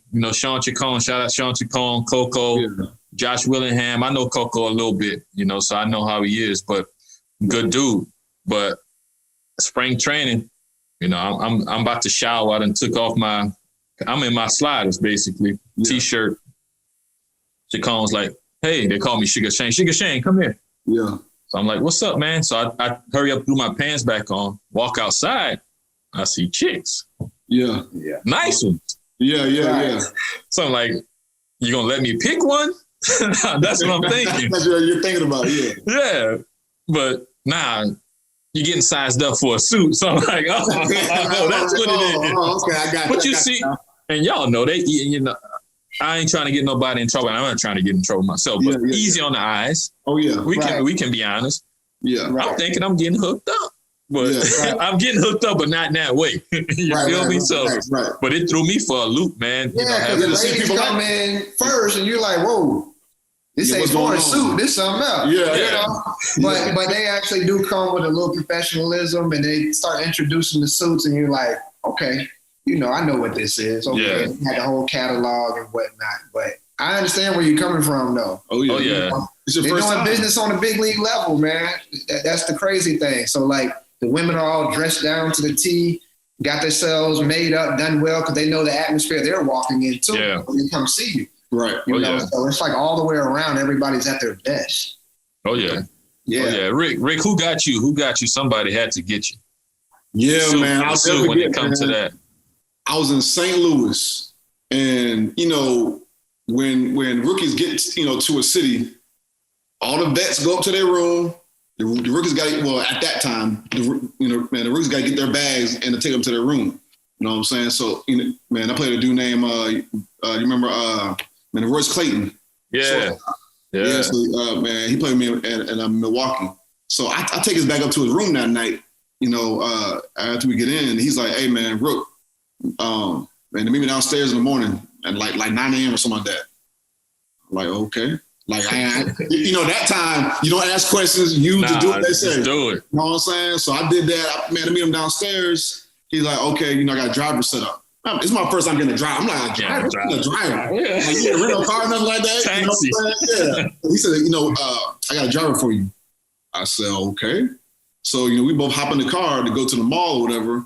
And then on top of that, even better, I still call him Unc to this day because he lives in my same area. And we were just hanging out 2 days ago. Ray Langford shows up. Yeah. I'm like, oh man, I got Royce and Ray Langford, man. What's going on? What's going on? So they show up. And this is the big league way now too. So Ray lives in St. Louis. Obviously, he's playing there. He showed up to the mall with the extra car for Royce to use, man, while he's in St. Louis. I'm like, oh man, that's how they do it. Right there, yeah. That's man. So you got to rent a car, you can do your own thing. You know what I'm saying? But anyway, so we're going to the mall. They're like, let's go to the store over here. They ain't tell me nothing. Let's go to the store over here. So man, we were walking the mall, whatever, vibing, whatever like that, and we get to the suit shop, to some suit shop.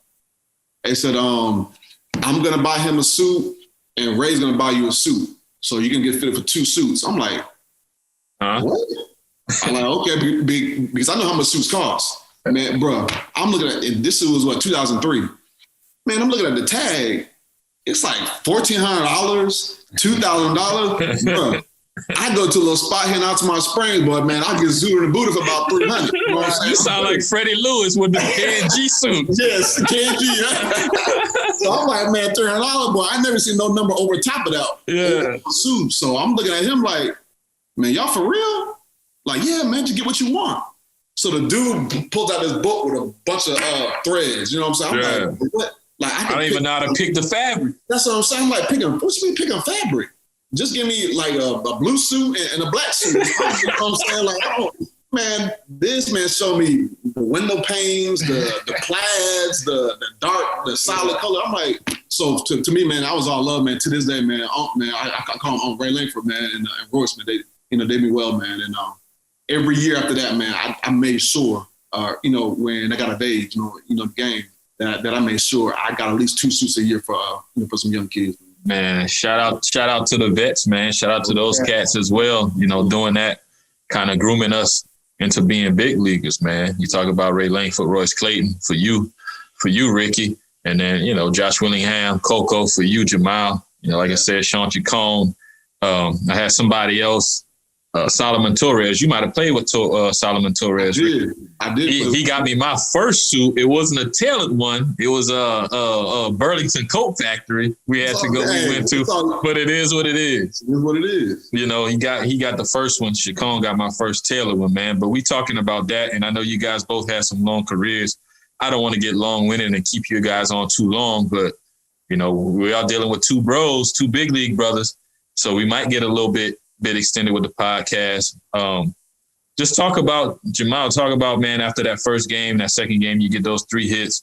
Just talk about that journey with Oakland and then moving on to other organizations. But how was your time with Oakland, you know, settling in and accomplishing some great things, but having a short career with that organization at the big league level?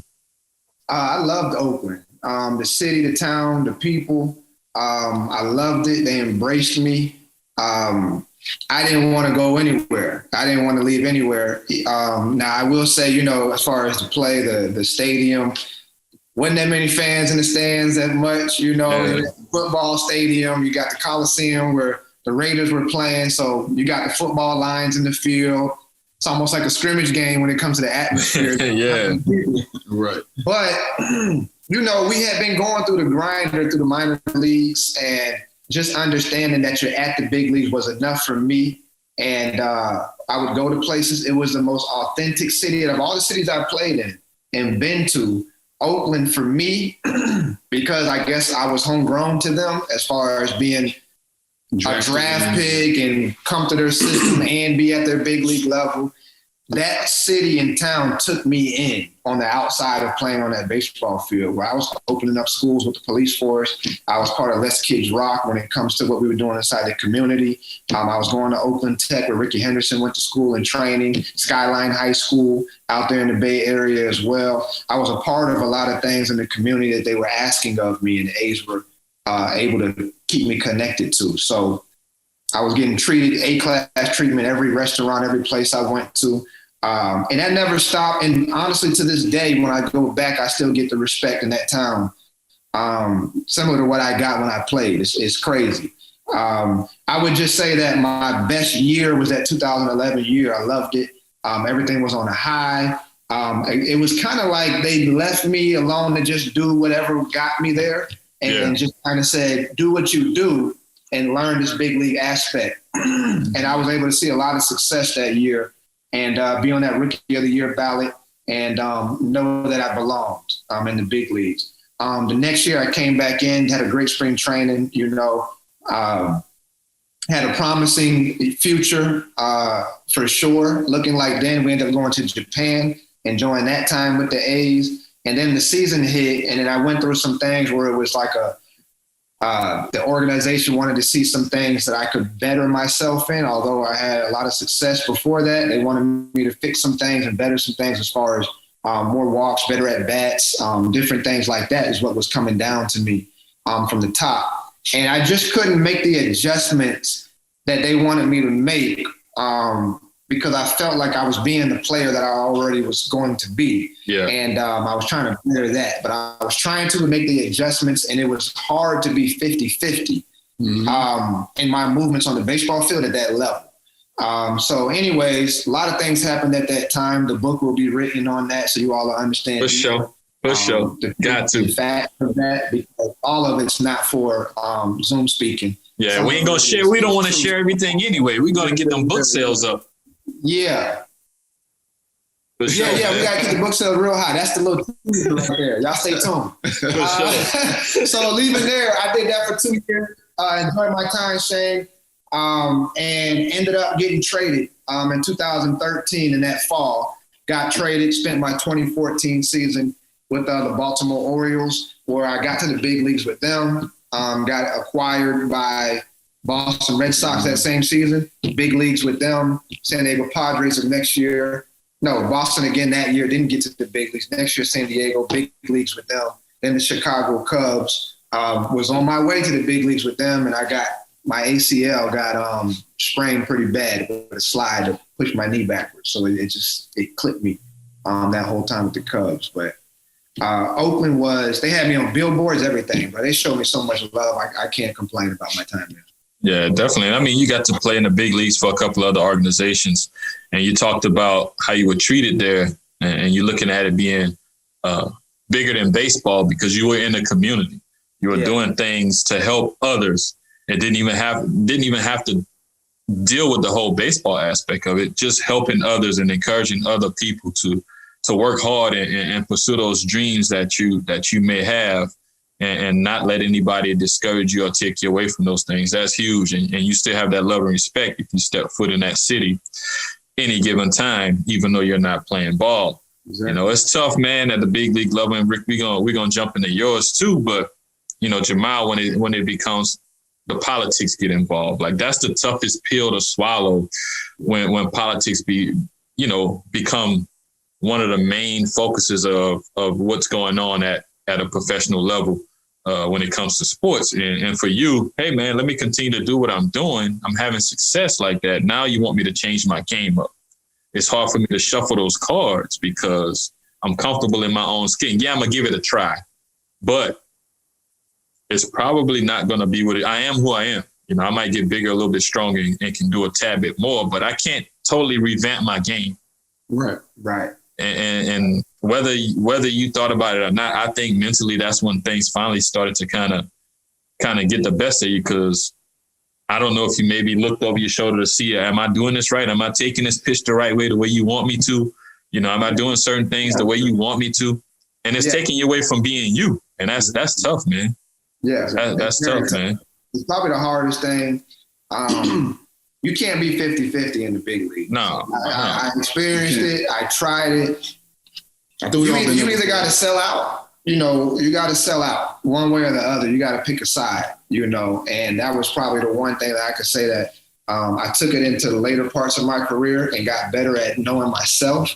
But you definitely have to know what your strength is and stick to your strengths. You can try other things, but if you're going to do it, you got to go all in. Yeah. You know? Yeah, and it's tough to stay on course. I mean, you got Big Bro doing this thing too, but he's not with you, meaning y'all not sitting in the clubhouse together.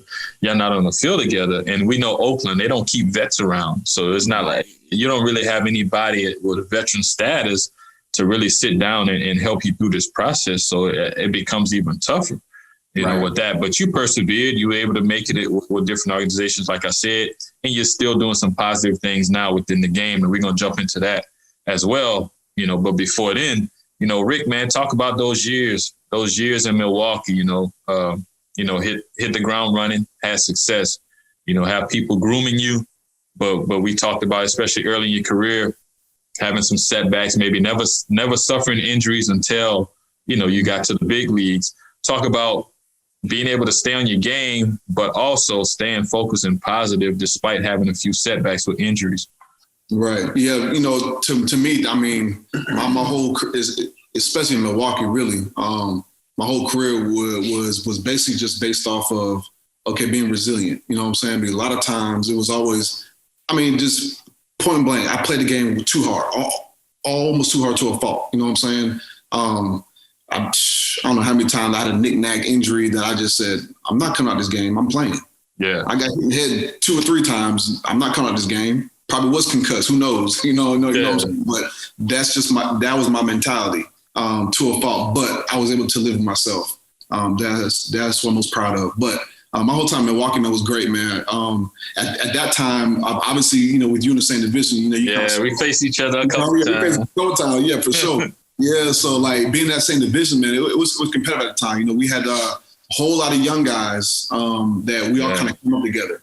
That kind of worked out, you know, to our benefit. I think when we got to the point, man, where we wanted to be, trying to take the next level, that's when you kind of see the business stuff come into play. You know what I'm saying? Sending guys down for a couple of days on purpose because of a certain number. Yeah, don't want to reach that arbitration, huh? Yeah, exactly. Or, man, you know, trying to schedule, a guy for, you know, free agency a year later because of the time you bring him up. All this stuff I was able to see because I was around other young guys who's going through the same process I was. But at the same time, you did understand that regardless of what was going around you, you had to produce on the field. And that was number one. I think, and I think my time in Milwaukee, man, I loved every bit of that city. I have some family there. So it was good to be around them that I hardly ever saw a lot. But all in all, man, Milwaukee, man, they showed me love. Still to this day, I still go back there, and probably once a year. And, my whole time there in Milwaukee, man, you got to realize the time I got there, we went through 32 years of losing. Yeah. Not like the Pirates. Not even get to the playoffs. 32 years of losing. And then finally being part of that group that actually got to the one and got to the playoffs. That city went ham. You know what I'm saying? Was crazy. The energy was crazy out there, man. Crazy. It was one of the best times of my life, man, getting to the playoffs and just understanding what the game was like from that aspect. You know what I'm saying? Yeah. We went to playoffs in 2008, and that was our first time in playoffs. And I will say this: I was talking to somebody, earlier this week, last week.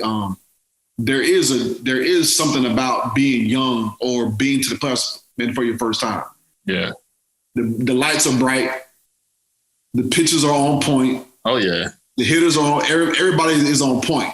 Right. It takes a whole nother level of focus that if you've never been there before, it's hard to really, pinpoint. You know what I'm saying? It's just one of those things where you got pro scouts. They know exactly what you've been doing right the whole year and what you've been doing wrong the whole year, and that's feeding down to the pitchers and to everybody else down there. So all that, all that kind of breeds, you have to have experience, in the game to get to the playoffs like that. You know what I'm saying? And then, we had a better showing in 2011. We went to the playoffs, and in my eyes, I viewed us as we should have won the World Series that year. Of course, yeah. I'm a little biased. For sure. But that is what it is. But all in all, man, my time in Milwaukee was great, man. Great atmosphere, great city. And honestly, man, in Oakland, Jemile was talking about they didn't have too many fans and like that. You got to realize in Milwaukee, this team, before I got there, this team was losing 100 games like 2 or 3 years in a row. Yeah. You not know they were top 10 in attendance in those same years. These people love baseball, and I love every bit of it, man. And I owe a whole lot to the city of Milwaukee. Yeah, that's what's up, man. And Tony Plush played with you, huh? Tony Plush in 2011, Nigel Morgan. That's my guy, man. Excitement, man, to a team. Yeah. He brought some excitement, man. I know he came over there he was in Pittsburgh first. Yeah. Then he went to Washington. I think he came to y'all after that. I'm not sure how it went down, but he ended up being something like that, man. But man, he's a great teammate, man. Everybody used to compete against him. But man, on your team, you wanted about 20 of those guys. Oh, yeah. He was there every bit of it. That's my guy. So something interesting, man. I mean, 2011, obviously, like you said, playoffs again, Rick, all-star. And then Jemile, you got called up that same year, man. How was the crib, man? We got another big league in the family and then a big league all-star. How did mom and pops feel about that? Sisters feel about that? And how did you guys feel about that whole ordeal? I think the energy was crazy, bro. Like, it was everything you could think it could be. I think, so you have to realize, like he said, he was the first one. And then I became the second one to be on that type of platform. Not even just that type of platform, that type of status and monetary benefit as well. So when you're in the league like that, it's not just the crowd and the fans, your whole family is, they tuned in, grandparents is tuned in. They telling the whole city tuned in. Yeah, the whole city. They telling the cousins of the cousins you don't even know. The real deal, cousins do pop out the woodwork. You know what I mean? You're like, I got cousins in Iowa. We ain't never heard of Iowa. So, the energy that year with him making the all-star team to me, making it to the big leagues, and just the level that I was playing on while he was playing on that level was, I think our family was just like, whenever we can get there to be with y'all, we ready. If we get out there to that all-star game, we ready. And he got me the opportunity to go on the field with them at the all-star game. And to speak on that right there, my proudest moment, it wasn't playing the all-star game. It wasn't being a home run derby. My proudest moment was, like, I'm seeing everybody around with their family on the field. I'm like, it felt good to be like I'm on the field in an All-Star game or a home run derby, and I can turn around and tell my dad and brother, hey, y'all come down here. Bro, that made my whole week right there, boy. Oh, yeah. That's crazy. That's huge. And I think it was crazy. The family took it crazy. Even for me, the energy was crazy for me, too, because I was able to actually be at the All-Star game, be on the field, kick it with the guys I played against and played with. But I get to watch, you know what I mean? And really just see everything. He was in a home run derby too. So that's a whole nother aspect everybody don't get a chance to be in and see. So just trying to soak it in, bro. It's kind of like how you were on the draft day where you were just like kind of like shocked. You know, it's one of those feelings. Like you go on the field and you just taking it all in. Like this is wild, you know. Yeah, that's crazy, and we man. handled business the rest of the year too that year. Sure did. So it was just the family was on a high. We were on a high. We come back home, everybody in Daytona know what's going on. New Jersey, North Carolina, they going crazy over this whole situation. So that's huge. I mean, you know, you have a lot of brother combos that played in the big leagues, but to see certain things unfold the way it unfold for y'all, I don't know a lot of the other families, but for things to unfold the way they did, it's like, man, you know, looking back on the years of playing in the yard, in the house, and now you see man, we both strapping it on for big league organizations and playing at a high level. It's like, man, maybe back then you didn't think about it, but now it's all like all of that stuff just paid off for me in a major way. And looking back, and you could always smile about that whole situation. And always have something to hang your hat on when it comes to talking about those memories and what it takes, you know, whether it's your kids, grandkids, mentees, whoever you guys are encouraging these days is big, man. And a lot of black kids in general, they're missing that because they don't have those opportunities for somebody to pour into them. So, you know, you guys are doing that back at the crib. And Rick, man, after leaving, was it bittersweet leaving Milwaukee and taking your talents to another big league organization? Talk about that, man, because you spent a lot of time over there. From 03 to what 2000? When was your last year? 2014. Yes. So I spent 11 years over there. So I obviously, you know, down to the working attendance, you know, I knew first names, down to player personnel, players, obviously, the clubhouse guys, that's all I knew. So leaving there, of course, it was bittersweet, but obviously, again, I knew the business of the game, going through whatever transaction that was, you know, either rumored or talked about, things like that. So I understood the game. I had a contract in Milwaukee towards the end right there. It was a mutual option, obviously, because of situations. I knew the mutual option and it wasn't going to be met and things like that. So for me, it was kind of like, okay, I still want to play. I think any big leaguer in the back of their head, I think you always want to get 10 years if possible. Yeah, that's just given. I think that's that max pension right there. Yeah, the max pension. Yeah, for sure. So for me, with that being put aside, I still had a love for the game. I still have some baseball left in me, obviously, and so my whole goal was just try to take that experience that I learned in Milwaukee, obviously, and go somewhere else with. So I spent the year in Seattle. The very next year, the year after that, I went to Arizona. Spent a year, and then my final year in 2017 was in Tampa Bay. So, and, I honestly, man, this game gave me so much that, you know, I really can't even explain really too much, but you know, just and very grateful for it. No doubt to stay that long and to play at such a high level is huge because, and both of you guys know, and Jemile, you didn't suffer that till later in the career with the injuries. You're beating your body up. You know, people think baseball is not a tough sport, but 162 games and 180 days, no days off, literally. And a bunch of those days come during the All-Star break. So you don't get that part right there. Exactly. You said no days off, just about. Literally. Exactly. So the grinding and the pounding of your body, man, and the sustain and play for that long at that level is huge. You know, you don't get to see that. People break down. And for you, Rick, you know, later in the career, you have to transition, move to the outfield, play a little first base and stuff like that. I'm sure that was easy because for them 11 years in Milwaukee, you know, you're out there at second base, you know, getting those spikes in you, you know, having to turn them double plays. and put your body through a lot.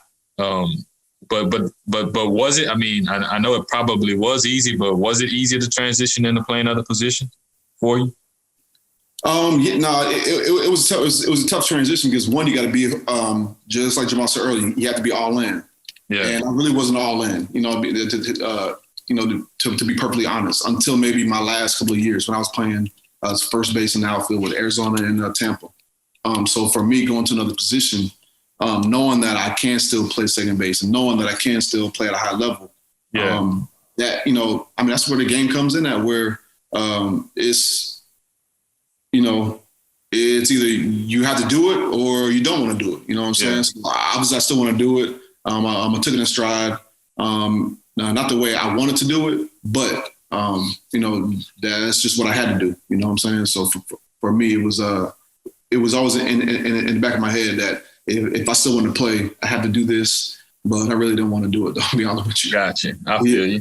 So I know we've been chatting for a while, fellas, man, and this is a unique situation. So I hate to start closing things down, but I want to hear about what y'all are doing now that you're retired with the Weeks Brothers Foundation that you guys are doing, man. Speak on that a little bit, and then we'll jump into a couple of questions, and then we'll shut it down. These last 5 questions will be real easy, but just let me know what's going on now that you guys are finally retired and gave up the game from a playing standpoint, and what you're doing now with the youth in your area. I think that the biggest thing with what we're doing right now with the Weeks Brothers Foundation is really giving back to the kids, all these experiences that we've had. I always looked at it like, I know Rickie can speak from his personal perspective, but I always looked at it like the track that we've been able to see from HBCU side, coming from the same home and coming up, and me seeing it from the prestigious D1 side coming up, and kind of understanding what it took for us to get to this place, being Black and brown individuals, and also being able to give this back to communities that look like us, that need other opportunities and other resources to be able to expand their education and get next level within their careers. We have those components built within our livelihood.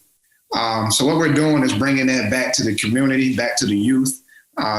We've put our hands into summer camps. We've put our hands into our baseball and softball camps. And right now we're looking to work with the city. We're looking to kind of spread out our love of what we have with our nonprofit to be able to create pipelines that allow these young kids and these individuals to be able to see themselves in the shoes that we're in. So that allows us to really give back the game, create that pipeline, teach kids the game, but also add education to that as well. And once we do that, we're able to kind of connect them to the college sources or the trade sources that these kids have an opportunity to go to. Yeah, and to piggyback off that, same here. I think for us, the reason why we started this foundation was solely based on the fact that we're seeing all these kids paying certain money to get to this camp or to get to this big leaguer, when in our reality, we have this connected resources already. We have the wherewithal to want to do it. And now, man, why can't we do this for free? We had connections around the city and things like that. So now it's up to everybody else really, because we're in a place now where we want to help out. Now we just need everybody to buy in basically and to help us push this goal. Gotcha, man. That's what it's all about, man. Bigger than baseball, fellas. Some living legends, man. Rickie Weeks, Jemile Weeks. Yeah, I know we've been on this call, man. I'm going to shut it down. Just be as quick as possible, answering these last couple questions, and then we're going to go ahead and take it in. I know you guys got a busy day. Appreciate you taking the time, but both of you guys, you enjoy playing at home or away? Home.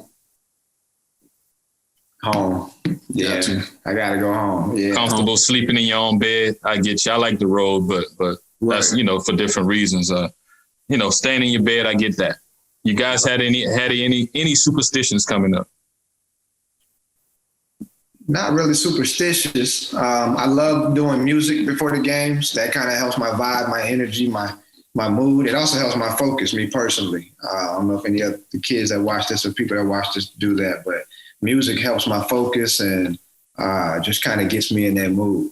Ready to go. Same here. What about you, Rick?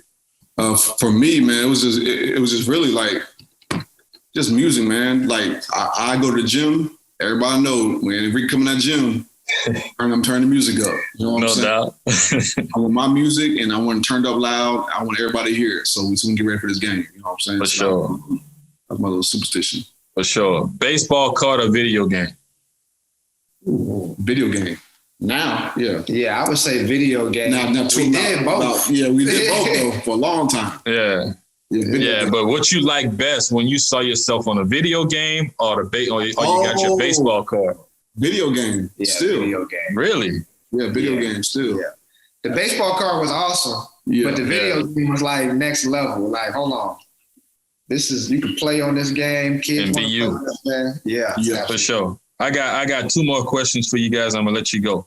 Nachos or Frito pie? Which one you prefer? Nachos. Fully dressed, jalapenos, chili, all of that, cheese. Nothing white, but yes, all that. Gotcha. Yeah, I don't want no sour cream, no. Nah. We talking about Little League nachos. They ain't have no sour cream. That's what I'm talking about. That's what we want. For sure, man. For sure. Last question, man. I'm gonna let you guys go. Favorite athlete of all time? Athlete? Favorite athlete of all time? God, that's tough, man. Well, I'm going to go ahead and say it, but I had to say Bo Jackson. Okay. Bo Jackson as a kid, yeah. Bo Jackson. Makes sense. Man, my favorite athlete of all time, I don't even know. I might go with Deion. Okay. Yeah, that's some great picks, man. I heard another Deion in the past. Come down to athlete. Yeah. For sure, man. Look, fellas, man, I really appreciate y'all hopping on the podcast, man. Much love. Continued success. Some real living legends, man. I appreciate what y'all doing in the community. This is the League Talk Podcast, and we out of here.